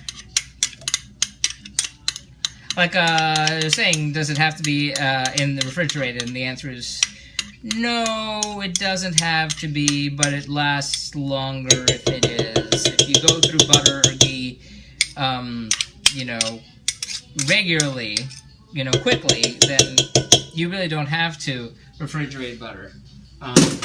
This thing I was reading today was saying, if you're not the sort of person who goes through a stick of butter every whatever, then, you know, you shouldn't be reading this. And I was thinking, well, I can't guarantee that I go through a stick of butter that often. But notice how quickly it just, you know, liquefies like that. It's part of the nature of ghee. So we're going to get that a little hotter, and get out the spatula. And then we're going to saute the onions.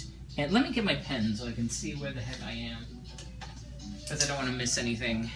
Where were we? We're here.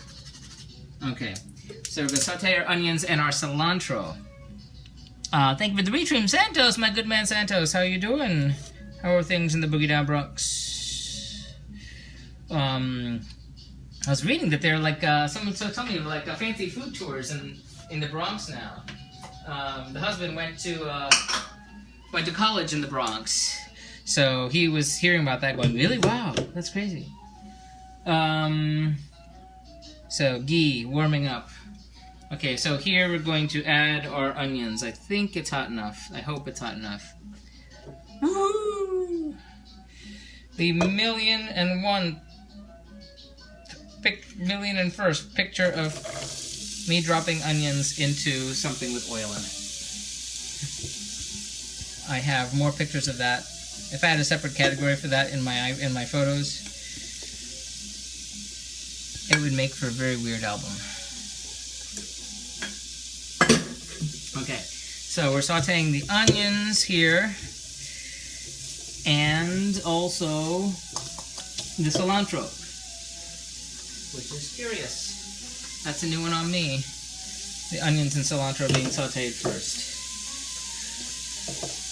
So, learn something new every day. Okay, so that's 2 onions and half a cup of cilantro in case you're keeping track at home.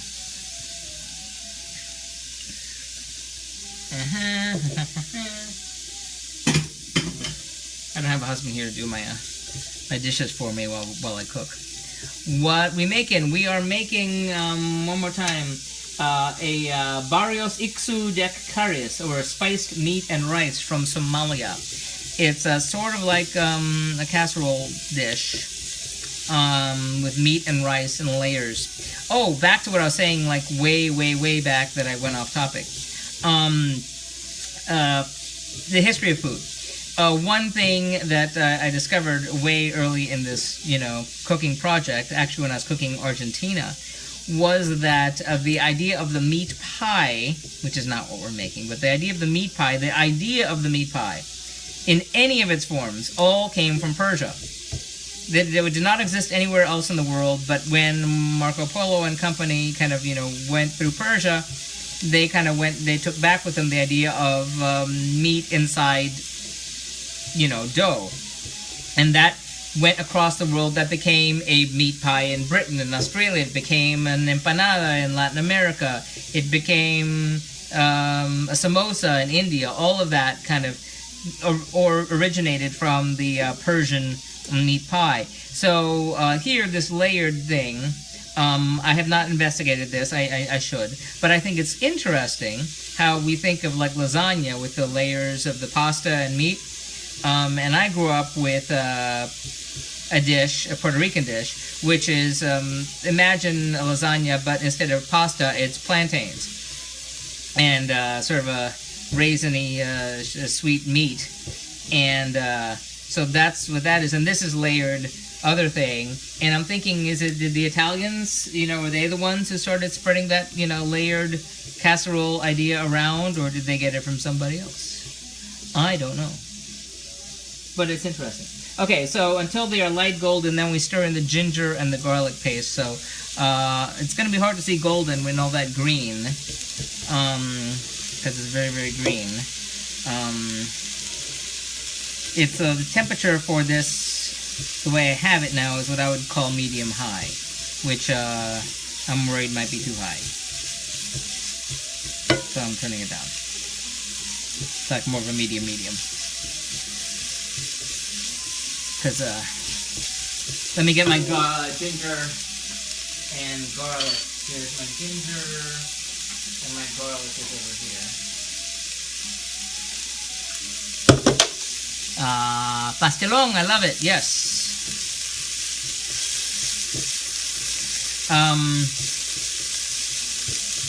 My mother makes, I know, I should never say, if you ever hear me say my mother makes, like, put an asterisk on that. It's like my mother would have made, or would attempt on, like, when we have, in a month with 5 Sundays. Somehow I got it way too hot. So Pionono. The Persians got the meat pie from the Chinese. Hey, Kenneth, hey, there you are. Interesting. Not what I read, and, but, I could be wrong. Because not only did, was I reading this whole business that, about that, Persian food lady that I know was saying, yes, yes, yes! And then she was, like, going on a tear about that, too, so, but people get very touchy about food. So this is, I believe, not really golden. Looking for golden. Question, did you add salt to the garlic? It helps make a paste. Oh, interesting.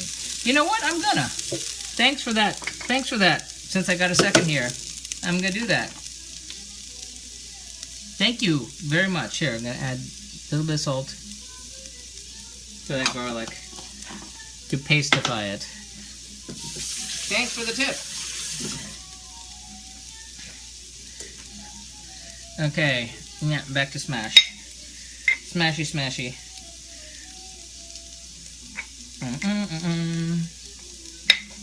I don't know how I'm gonna tell golden and when it's all green like that.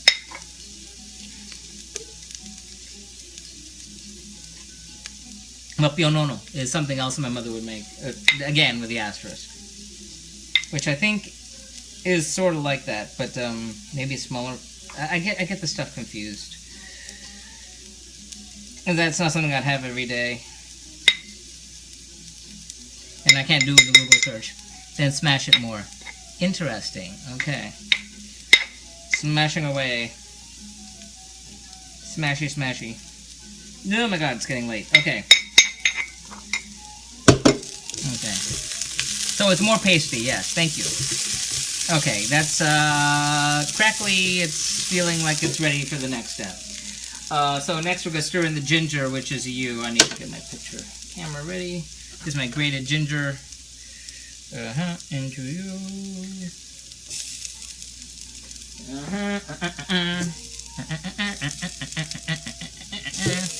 And the garlic paste, which is here. You'll get the rest of you in a second. Stay. Okay. Garlic paste. Okay. Garlic paste in. This is my mom's mortar and pestle. She wasn't using it. Okay. And, oh yes, the rest of this here. It's stuck on there. And then the meat, which has officially been sitting there for exactly half an hour now.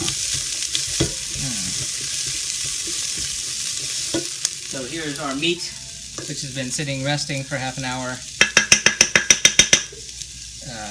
Picture, picture, picture. Picture, picture. And remind me as soon as I mix this in to preheat the oven. If you don't see me preheat the oven afterwards, I will have forgotten to do something I should be doing.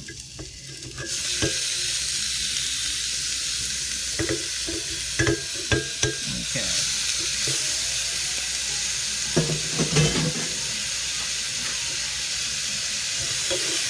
The meat has been in yogurt and salt and something else. Cook on quote-unquote, I said high, it says high heat for 10 to 15 minutes. Okay, preheating oven now. No, preheat oven, 375. Okay, meanwhile, it looks like a chalice of holy water sprayer. Yes, it's a mortar and pestle. You know, personally, I think my dad used it more for medicines than my mom ever did for cooking. There's an old wooden one we'd use for making mofongo, but again, my mother didn't cook, so someone else would use it and make mofongo for us. So what are we doing here? So for 10 to 15 minutes, so 48. We're cooking this, and on high, and then we stir in the coriander, cumin, and 2 cups of water. So it says high, so I'm not going to go all the way to high, because that would be on this stove, and I realize non-stick is different than not non-stick. Let me get my other stuff nearby, so I'm ready to go with it.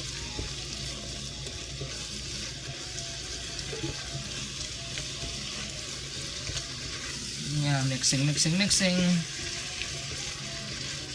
Okay, let's just sit there for a second. So we're going to bring in the coriander, the cumin, and 2 cups of water. So the coriander, the cumin. Okay, so we got our coriander ready, our cumin ready, and our 2 cups of water will be ready. Let me put my rice over to one side. Hopefully I don't burn my hands here. You hide over there. Okay.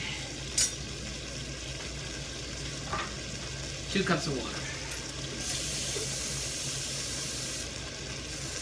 I'm sure the husband's wondering why I'm not texting him back.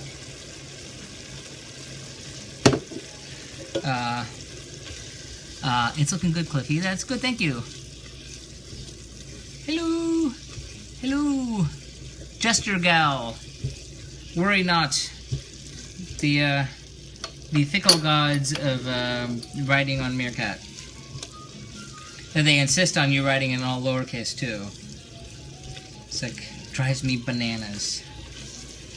It's like, not the reading, but the me writing.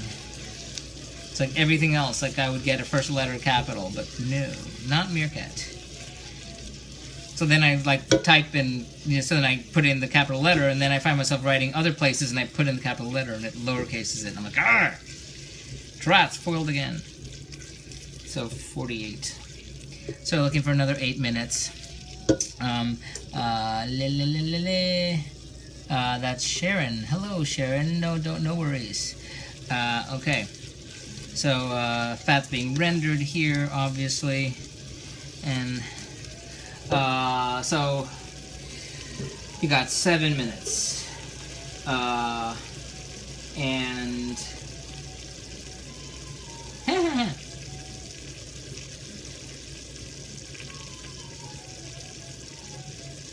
jeez Louise. Yeah, dinner's not gonna be ready when the guest arrives. But at least it'll be in the oven. So there's that. And like as I may have warned you at the beginning, that because my guest's not completely getting the idea that, you know, I'm doing this for an audience when he arrives to have dinner with one person, I don't want him to think I'm really rude. So what might wind up happening, I'm going to give you a show you what it's looking like, and then say, you know, good night. I'm hoping Meerkat put their app on the new Apple TV. I'm really hoping so too. I got my new Apple TV. I saw the Periscope on it. I basically opened it, went, okay, I see, and then. but there's no, you know, signing and attaching it to an account or anything. It's just, you know, viewing, which is, you know, one way of doing things. Okay, 6 minutes. In 6 minutes, I'm gonna see what I can chop over here. Hold on, let me... Clear path. Clear path. Okay, don't burn your hands. Okay, let's see how fast I can chop stuff over here. And that's gonna wind up in that bowl, damn it. Slice. So, there's our cucumber. Don't get in my way. Eh! Boo! Boo! Oh. Away with thee.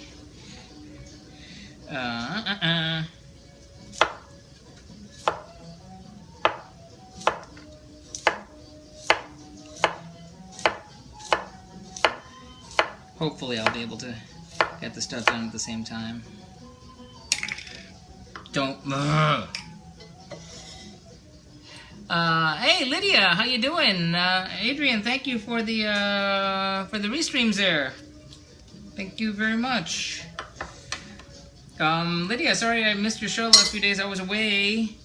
I was Disneying it up at the Food and Wine Festival, so I appreciated the Friday shout-outs, but I was not able to participate or see it because I was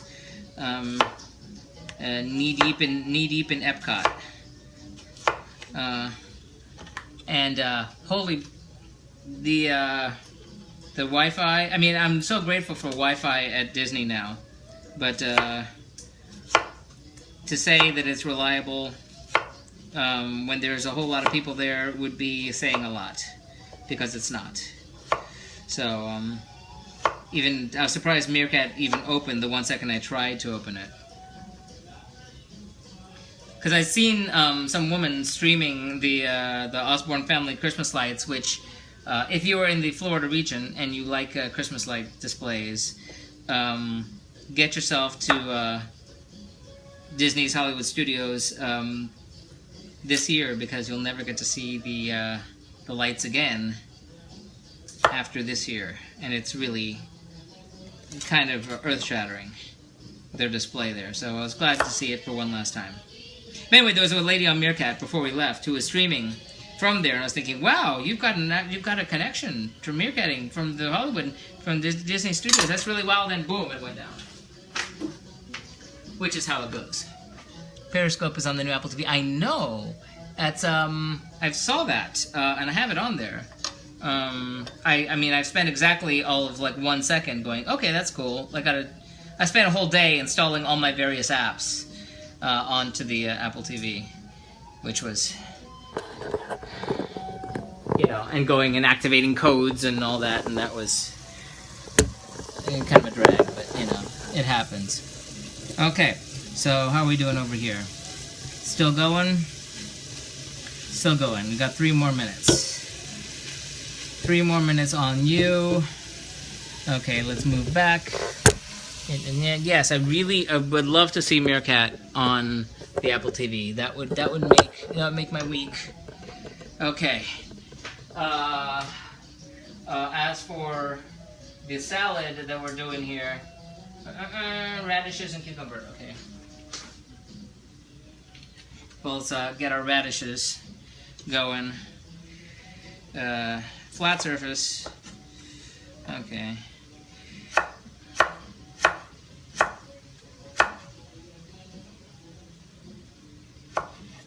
Okay. Okay, everybody talking. Okay.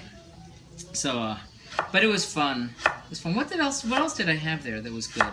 I mean, I against my, you know, I tend to go for the most unusual on the food things there. So, it was strange that I found myself in line for the Mexican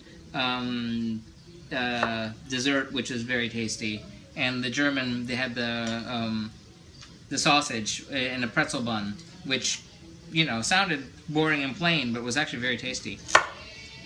And the Irish, did I have Irish something? I don't think I had Irish this time.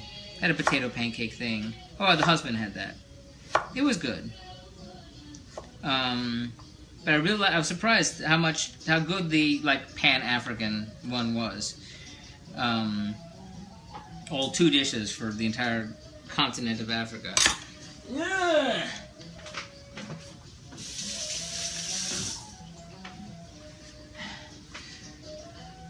But it was fun.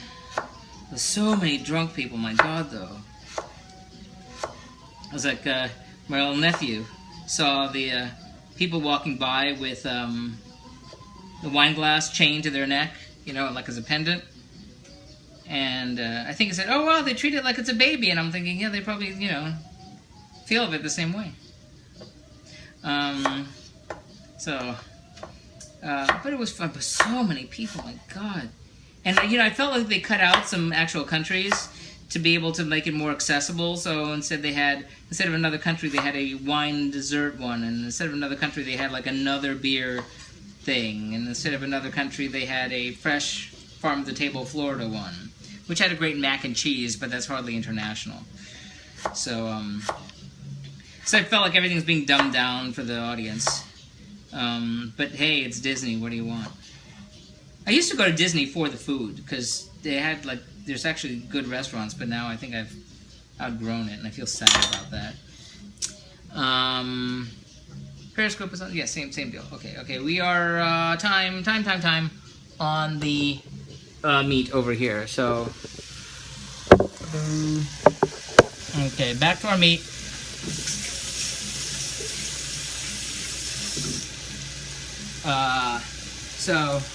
Oh, by the way, if you're on Snapchat, I could use Snapchat friends. So, DM me on Twitter, or just at me on Twitter, and I will send you my Snapchat name, so you can be Snapchat buddies. Okay, so this is there. So now next we turn and get the coriander in. Yep. Coriander and the cumin. And there are 2 cups of water.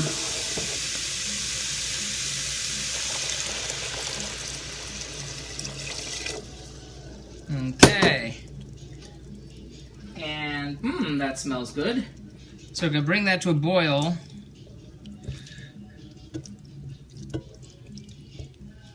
And then we're going to lower it and simmer it for 15 minutes, stirring occasionally. I believe this is my lid. Is this my lid? No, that's not my lid. Okay, I need to find the right lid. Okay. Where are you? That's the lid. Okay. So we're gonna do that.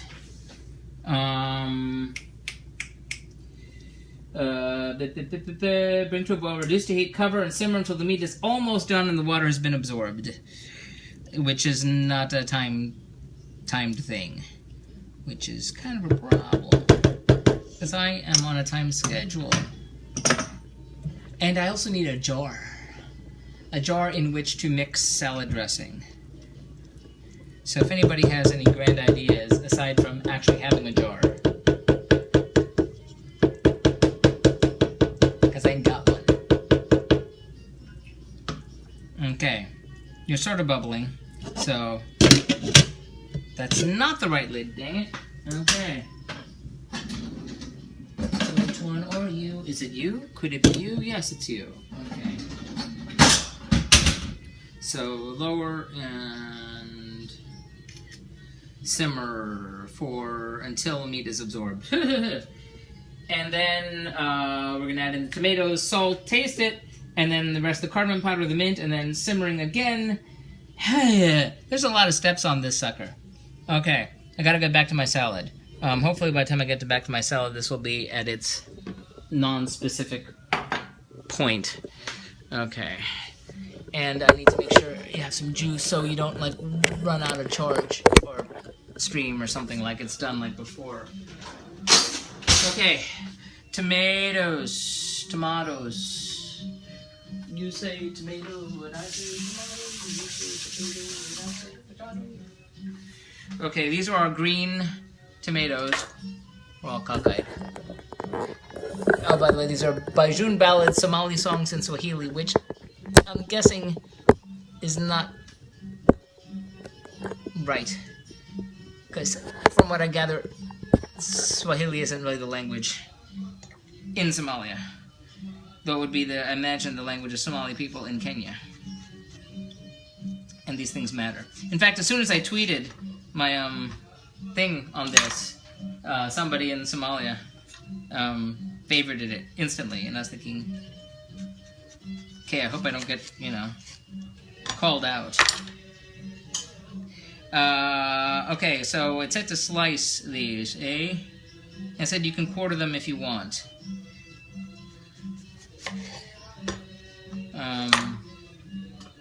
I think I might. Because I'm kind of tired of making salads with portions that are too big to stick in my mouth. Going for flat surface. Flat surface. Slice tomato. I've never purposely eaten a green tomato. Something new every day. Hey, Fly Friends, thank you for the like and the restream. Miss Jonesy, how are you doing? It's late where you are. Thank you for the restream. I'm not doing too well on the angle on this. I'm making my Somali salad. I found another Somali salad that had broccoli in it, and I was thinking I don't want to have to deal with broccoli on top of everything. And that's my preheated oven. Cook it in the onion. Tim Bartender, thank you for the like and the restream. This is again, this is the Somali salad that we're serving along with our spiced meat and rice dish for Somalia. They're cooking, which is nation number 159 of 193 UN member states. So we're cooking around the world as we learn to cook by cooking a different country a week to get to 193. I hope that's okay. Toby Skinner, thank you for the like. I hope I didn't miss anything. I use New York full sour pickled tomatoes. Interesting. Looks like you had a good time. Hey, I missed you guys, Vicky, Rob, Vicky. Yes, it was really good. I'm so glad you guys could see it on the Snapchatty thing. It was very, very fun. It was very, very fun. But the last day it got insanely crowded. And very, very drunk people in like 92-degree temperatures. It was really hot. And I was kind of losing my mind. But thank you, Rob and Vicky. Pickled green tomatoes, that is. Got it. So, what am I doing here? I am back on the salad. Well, we're going to combine those. Toss that as best we can. I don't have the actual whatever to toss a salad. So I'm making do to combine, roughly combine.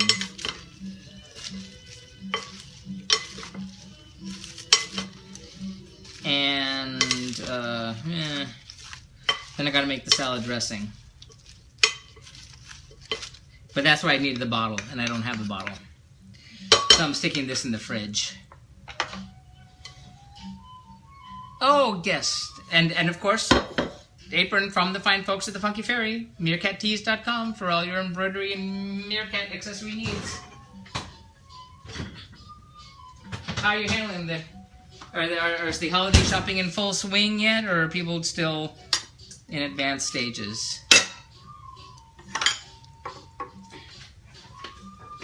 Okay. Almost. Let's see how our meat is anywhere, or if I need to go and continue with the salad portion, because I still have some ingredients sitting here that need to be processed into the dish. So let's see. Lordy, lordy, lordy. Has the water been absorbed? No. No, it definitely has not been absorbed. I would like to say it has been. Oh, but it definitely has not been. So the meat's gonna absorb this water. Okay. Wow. I hope that's true. And it said cover. It said cover. It's still slow at the shop. Oh, well, good.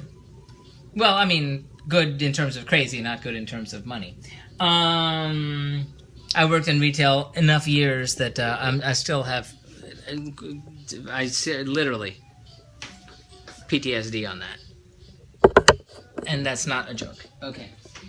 Back to our salad. Let's move on to getting the dressing together.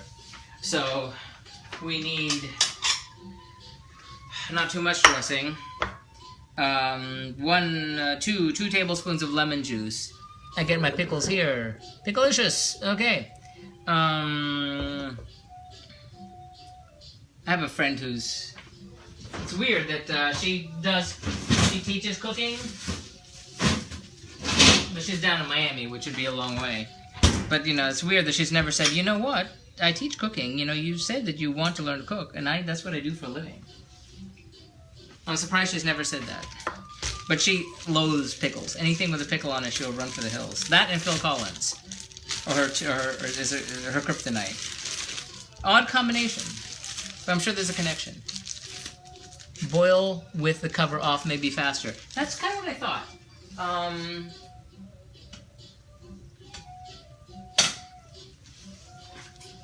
That's what I thought. Thanks for reminding me of that.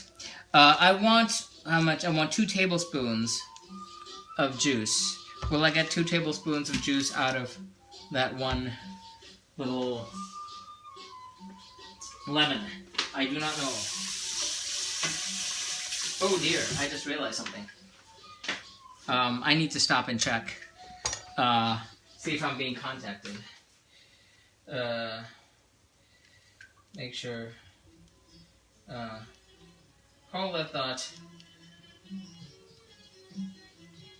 Gotta make sure. Okay. I'm not. Am I okay? I'm sorry, I don't want my guest to be standing outside going, I was trying to get a hold of you. Okay. We're good.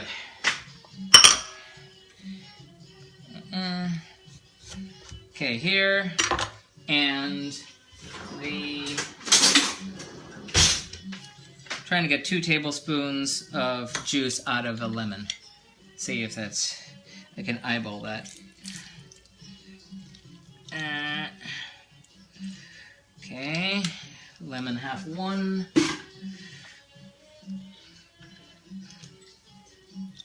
Lemon half number 2. Okay. Yeah. And, yeah, I say that's 2 tablespoons. By aliens, LOL? I missed the first part of that.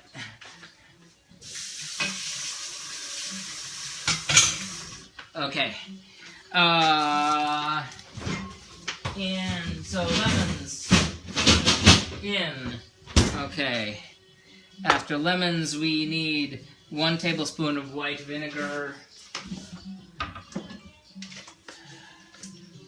I just watched a UFO. Oh yes, it's strange. I follow various and sundry people on Twitter, celebrities and such, and like instantly everyone's like, "What's that light? Do you see that light? What is that?" And I'm thinking, and then on Facebook, it's okay. I'm looking for 1 tablespoon. I'm eyeballing a tablespoon.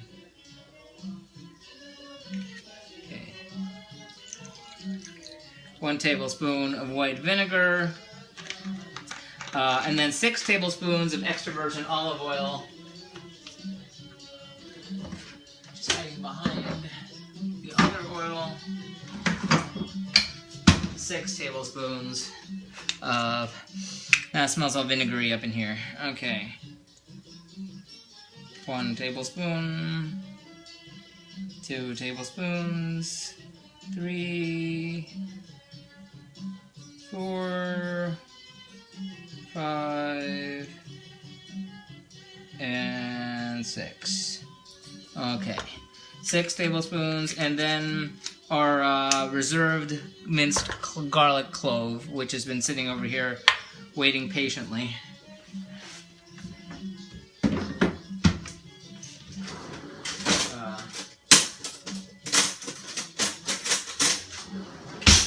Okay, garlic clove.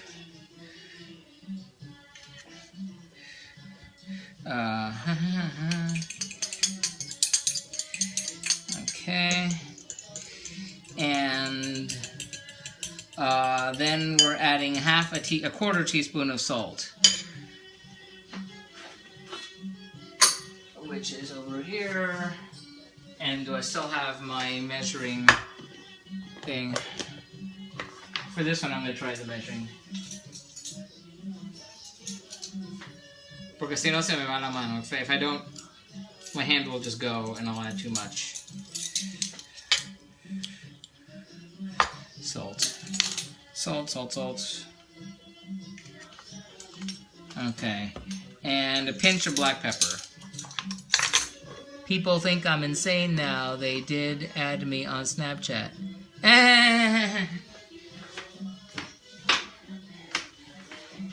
A pinch of black pepper. Thank you for reading my Snapchat, buddy, Ms. Jonesy. Okay, pinch. If you say so. Okay, and a quarter teaspoon of sugar. Which would be easy if it weren't for the fact that my sugar is buried somewhere. Oh, why is it difficult? I found myself going through all my different flours trying to figure out. I saw that video on Twitter last night. Yeah, they're saying it was a rocket or a missile or something. Quarter teaspoon, yeah, sugar.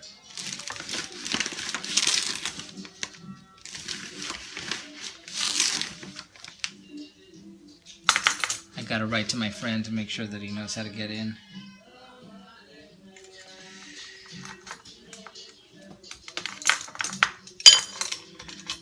I need to check that.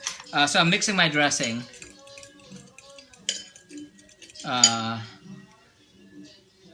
Let me make sure I contact my friend here. Because right now I'm on Do Not Disturb on the phone, and I don't want him to wonder what the hell is going on.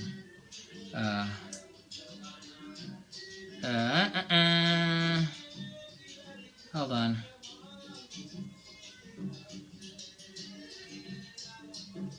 Share message.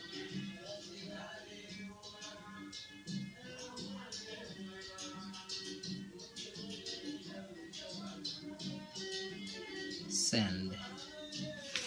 Okay. There. Aliens for sure. It's just weirdness that people aren't telling you what it is, basically. Okay. So this is our dressing. And mix-in jar, it says. I ain't got a jar. Little aliens. Okay.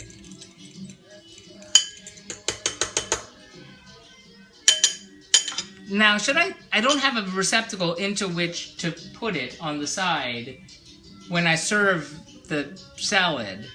So should I put it over the salad now, or should I find some receptacle?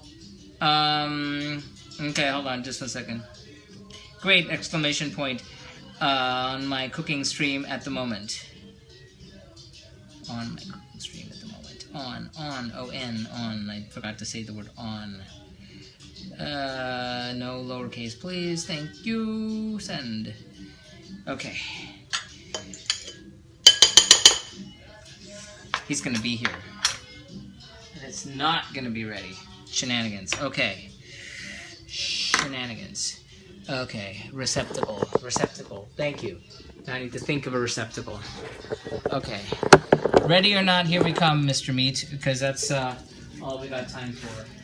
So we're going to go and keep moving, because we ain't got time. Ain't got time. You wrote something. We'll see what you said in a second. You said put it on right before serving. If you do it now, it'll go soggy. Thank you. Thank you for that tip. I had a feeling it was something like that. Okay, so it has absorbed some of the water. How much of the water? Come back. Where are we? And water has been absorbed. Well, it hasn't all been absorbed. So, bleh. But you know, time is time. A little ball with a spoon. Ooh, good. Thank you. I have ramekins. Yes. Schmott. Thank you. Like that. That'll work. Good. Good. Thank you. Thank you, Miss Jonesy. Okay. You have not evaporated, and I don't have time. So we're gonna have to keep moving. I hope this is not a mistake. Tomatoes in. Tomatoes in. After tomatoes, salt, and then we taste you. Again, does not say how much salt. Okay. Salt is here. Okay. Boil the hell out of that meat. Okay. That's gonna happen. Okay. Because it ain't gonna be here for long. It's gonna wind up in the oven in something else. Salt. Okay.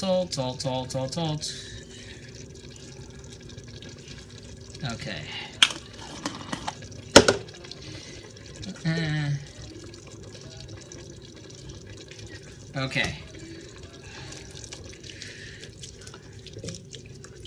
Oh, and you know, I was mentioning goat before. I said that I screwed up goat, like, several times. Twice. And I didn't, you know, I know you have to take a long time, but the recipe for goat that I found for Somalia, which I don't think I'm doing on Tuesday, but who knows, said the key to goat is that it has to be slow and low, always low. If it's hot at any point, it gets all tough. And I'm like, oh, that's good to know. More salt, even more salt. Well, I have to taste it. I'm going to taste it. I shall. See how that is.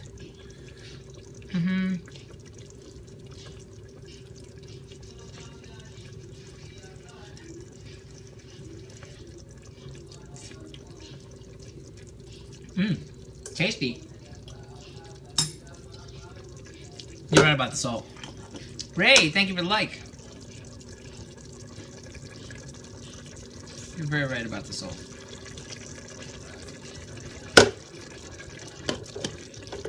You're very right about the salt. But hey, look at me, I'm tasting, right? That's gotta count for something. So. I feel bad I don't have someone, you know, helping clean right now for guests, but I think they'll be cool. In fact, this is my friend who, before I even cooked thing one, he took me into his kitchen, his fancy, like, chef's kitchen. I mean that with a capital C. And showed me how to bake one thing. I'm off to bed. Midnight here. Good luck with your dinner and have a wonderful night. Thank you, Derek. Thank you very much. Thank you for coming by. Ah! Okay, that's tasty. That's tasty. Made it messy, but it's tasty. Okay. Okay, so now what? The rest of the cardamom powder goes in. So this is the rest of our cardamom. That's a whole lot of it.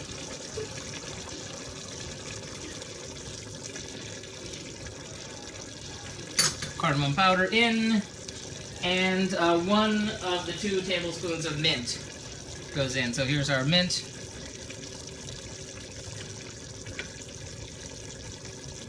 In, not stuck to the bottom of the bowl.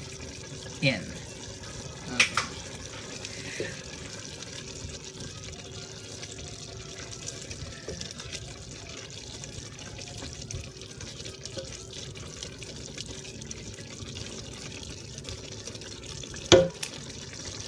All right, simmer for 15 minutes, stirring occasionally. Well,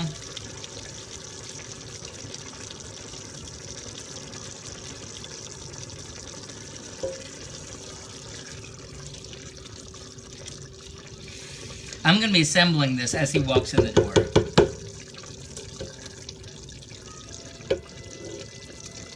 I did not want that to happen, but it is what it is.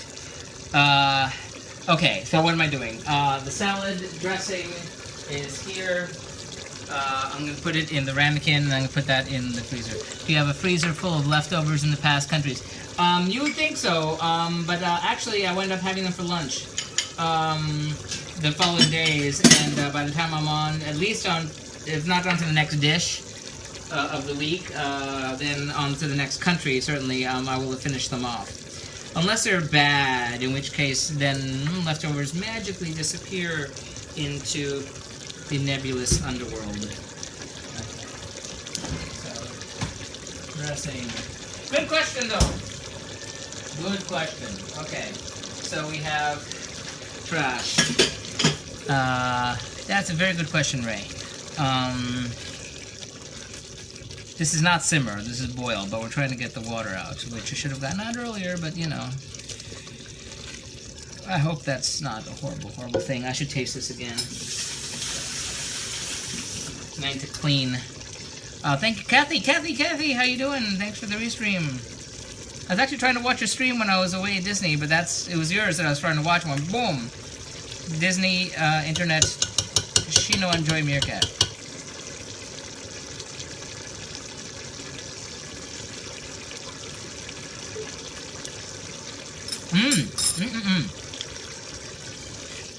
You know what? It still needs more salt. Find that hard to believe. Find that hard to believe, but still needs more salt.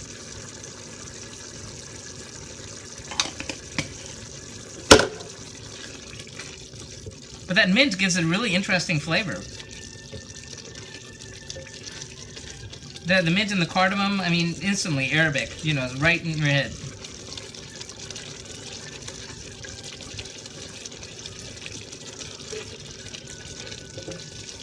Okay, you know what? Looks like you're working out well reducing. Yes, well, I should have reduced earlier, but yes. Now, this isn't the end of it. There's a whole half-hour thing after this, which is going to be... I mean, I want you to see the final product, but I don't want my guest to feel like, hey, come to my house, the whole world is eavesdropping on our conversation. You know, that I think he'd be very sensitive to that. So, I fear that what might wind up happening is you'll see me assemble it and put it in the oven and say, well, it's going to look like this, you know, a half hour from now when it's done, and then have to go. Because I really, you know, he's very into the social nuances, and I really don't want him to feel uncomfortable. So, but we'll see. We'll take it as it goes. Roberto, thank you for the like. So, while that does its thing for another couple minutes, I'm going to be right over here. You know, well, you don't need to watch it, right? You can keep me company while I clean. So I don't have anyone here to clean for me today. Yeah. I don't want him to come to find the place a shambles.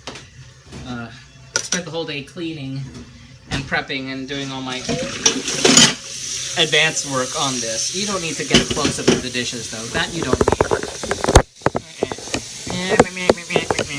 So, yeah, I'm keeping an eye on the time. And see how that works. But no, he's a real great guy, and he helped me out so much because I'd never cooked anything. And he said, "Oh, I have a full chef's kitchen, you know, like de todo lujo, you know, like the absolute ultimate. And let's make some banana bread." And I just said, "Okay, fine." And so I went online and I found a recipe for banana bread. And so now I'm going to show you how to bake. And I had known him for like a week. It was really nice. It was very, very sweet. So when I told him I was starting this whole thing, he was kind of amazed. And then as I keep him up on what's going on, he's like, "I can't believe you're the person who, you know, was frightened to buy a bag of flour. So, you come a long way, baby." So, yeah, as the husband was going away for a work thing, he was, I was saying, "Well, listen, I'd like to cook more than one night this week." And he said, "Well, you know what, so he went up and hit up all our friends to say, who wants, Cliff would like to have someone come over and he can make a dish. I think all of them heard Somalia. No! And said, we have other plans.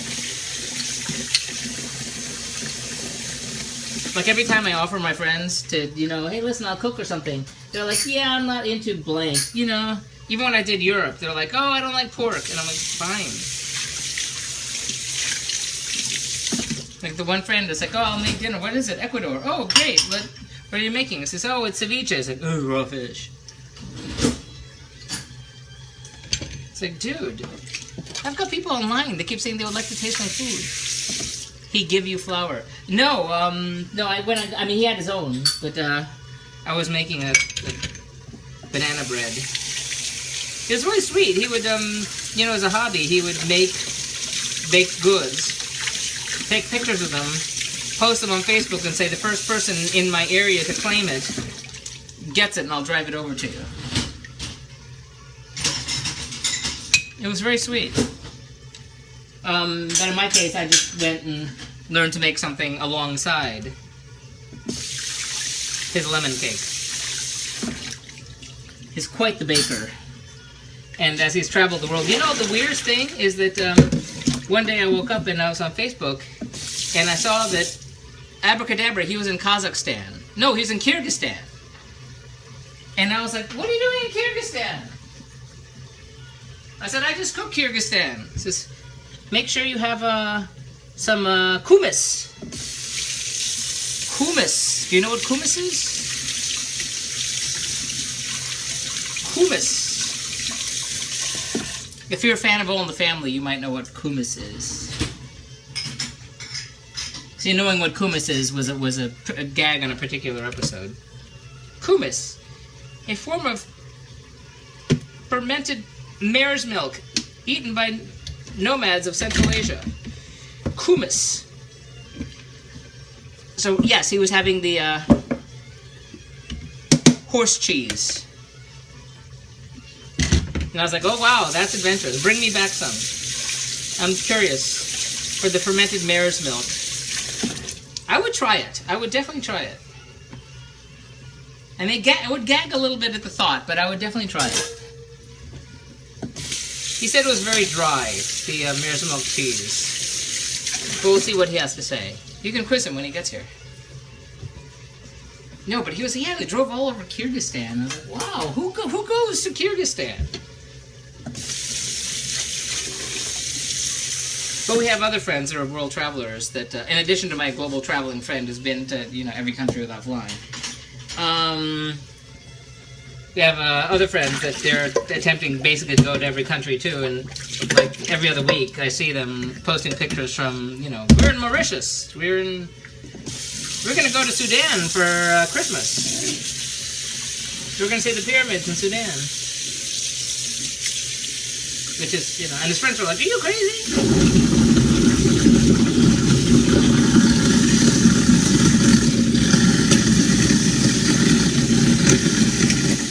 I like to travel the world, except I like to travel places where I would feel completely safe and completely comfortable. And if that makes me lazy American, then So be it. I just worry about going places where technically I'm illegal. Love the people, love the culture, worry about me going there personally.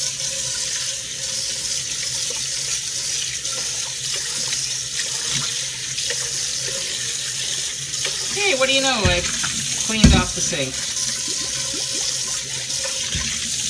What do you know? Hi from London. Hello from London. It's after midnight there. It's dark. It's dark here, too. It's much colder there than it is here. Here is very, very, very hot. It's hot like a wet jungle. Which is not fun in November. But that's me whining about the weather again. Okay, how are we doing over here on our... We're doing quite well. Hey, it's all clean. Alrighty. Thank you for listening. I gotta see if you texted. No text. Okay. Problem with having a do not disturb on the phone. If he's calling me saying, hey, what's going on? I'm trying to reach you. I'm outside. I can't get in. Okay. So, ergo, we're almost there on this. So while it does that, we did that already. We need a baking dish. For reals? Oh, no, that happens next. Okay. My nephew's a pilot and eat in McDonald's every country. He missed something. Oh, dear. Dear, dear, dear, dear, dear.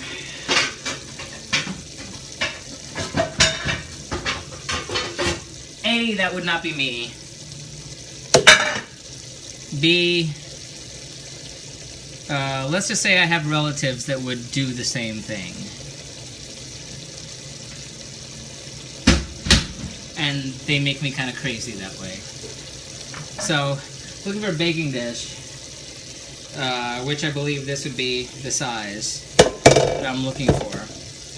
And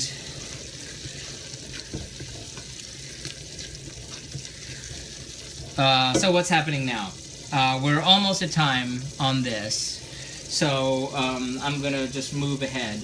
We're gonna spread half of the meat in one layer of this baking dish over here. So I'm gonna move you.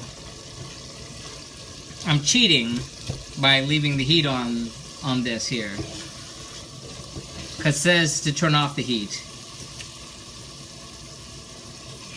9 by 13. I think that's what that is. Half. You know, I should turn off the heat. Okay. Half of the meat. Spreading. I don't think half the meat's gonna cover. These are very thin layers, I'm guessing.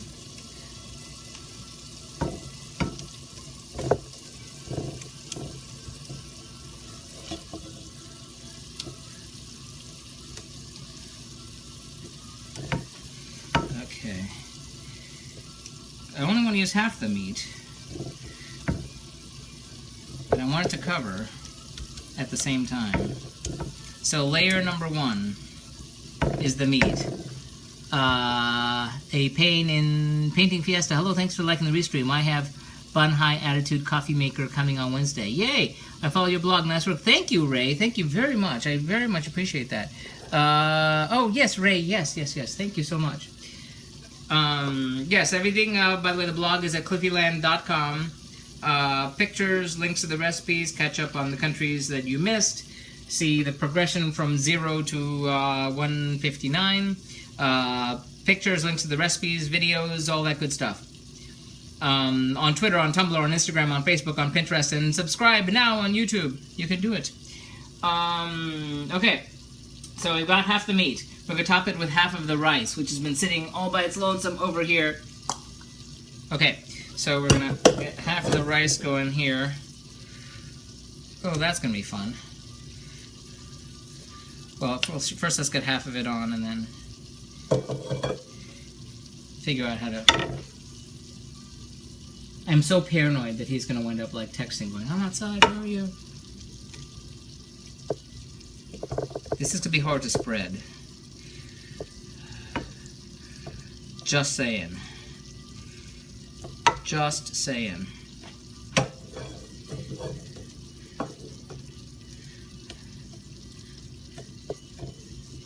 Okay. Hard to spread. It seems like, but I guess these are thin layers. That's all I can say.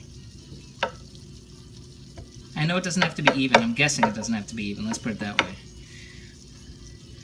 Okay. Alrighty. I live at 6,200 feet. The bun is designed for altitudes. So yes, we are at sea level here, so that's not an issue. Okay, so layer 2, and then after we've put on the half of the rice, we're going to sprinkle. Here we go. Stop. Sprinkling first. The cloves. We've got our cloves. These are going to have... I'm going to place them rather than sprinkle. Here. Focus. Okay. Cloves. You know, personally, I hate biting into a clove, but, you know, if that's what the recipe says, then that's what it shall be. Just reminds me of being backstage in college and the hipsters smoking the clove cigarettes and me choking. Okay, so cloves accomplished. You inspired me to start cooking and streaming. My mom is a chef, and she'd be proud of me, too. Oh, that's so wonderful! That's so wonderful! Yay!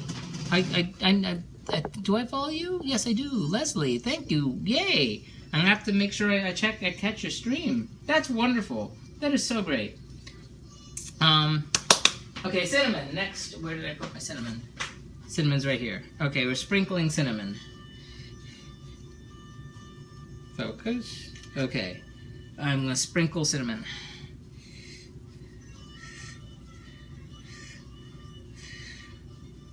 Aren't you glad I'm not just dumping it, as I normally would?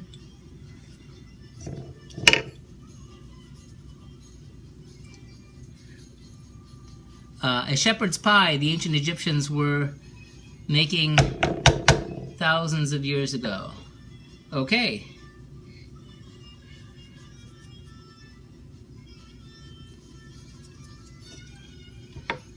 From what I was saying, obviously referring to what I was saying before, the thing that was referring to was saying that there was a point in the ancient English artwork and and other cultures that you would not see the meat pie, and then they were eating a meat pie. We're talking like a meat, like that kind of meat pie. And they said that oh yes, here, and then after that arrived, suddenly it started showing up in the artwork. So that's the thing. I'm no expert, definitely experimenting, having fun. Yay! Okay, so here's the part where normally it would be the saffron in milk. However, we didn't have I forgot to get the saffron, and the other ones, they had found them in their tombs. Okay, and so we did turmeric, because another recipe I saw had a rice mix that had turmeric. So, and turmeric, as the saffron, gives things a lovely color. So I'm not using all of it because it suggested more on top later, possibly. The recipe was not really super clear on that front. So, and the rest of the mint. Okay? Rest of the mint goes on here.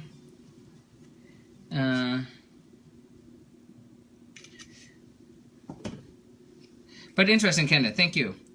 Okay. I will look into that. The rest of the mint. Wow. Okay, well, if you say so.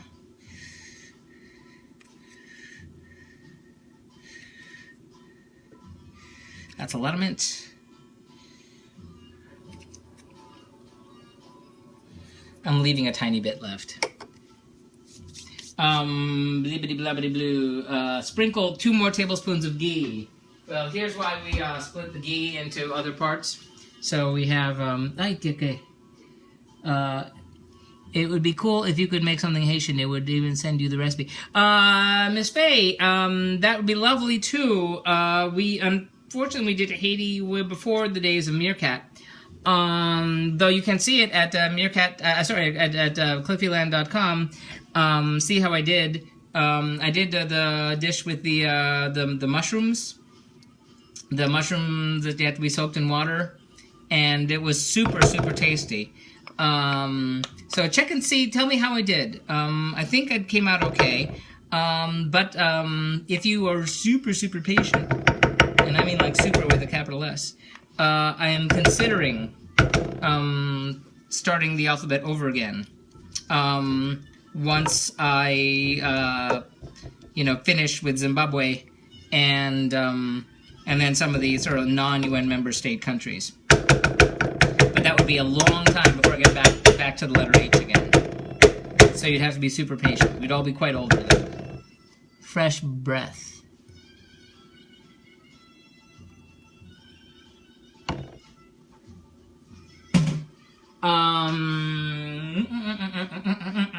Remaining ghee. Okay. And then, what? Oh yeah, so now we're gonna add the rest of the meat. Cool, I'll look it up. Good. Yes, tell me how I did. Okay, so the rest of the meat goes on. Oh shoot, there he is. Okay, here goes nothing.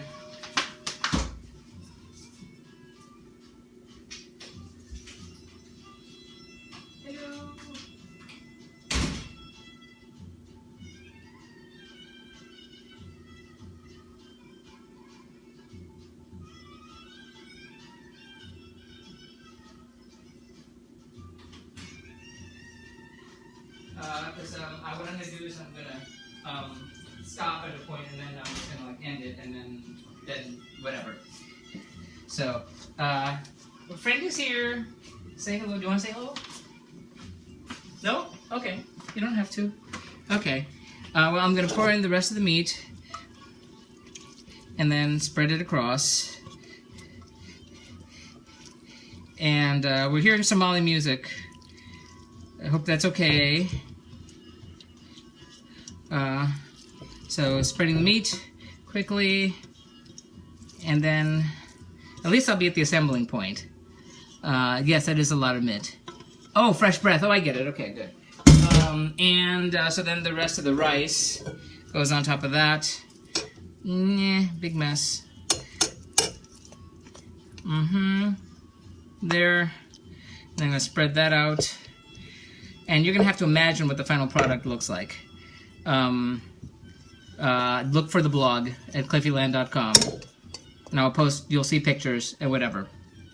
But there isn't going to be much else, because you saw the salad, which is, kind of a salad. And you saw the dressing, which is kind of the dressing. And then it's going to be this, which is going to be in the oven for half an hour. But here I put on the rest of everything else, which is the rest of the cinnamon on top. Cinnamon. And the rest of the turmeric and milk. Sprinkle over here. And then the last of the mint. The little bits of the mint on top there. Okay. And spread. Okay. And then into the oven for half an hour. So that's it. Let me show it to you, because that's going to be the last you can see of it. So, you saw our salad before. So that's going to do it for tonight, because that's going to have to cook for half an hour. But thanks for coming by. Tuesday, we're doing night 2 of Somalia, and I think we might be trying their version of injera bread, in addition to something else. And I don't know if it's going to be goat or not, but probably not, because I have to go far away for goat, and that takes a long time. But you never know. But it should be good. So that will be night 2 of Somalia. Check out the blog at cliffyland.com. Let me put this in the oven. Last look. Boop, boop.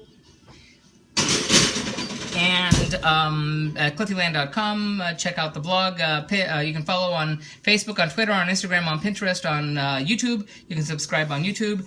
Follow here on Meerkat. and you can get notified when the streams are going to be scheduled. Hey, Junior, thank you for the like and the restream. You'll be notified when the streams are going to start, when they're scheduled, all that good stuff. Vlogs always go up on Wednesdays, so check that out. You can see what I've done so far, so thank you so much. I appreciate your patience. Have a good Sunday night. Thank you all for coming by, and I'll catch you next time. Till then, bye. Hi and bye. Bye.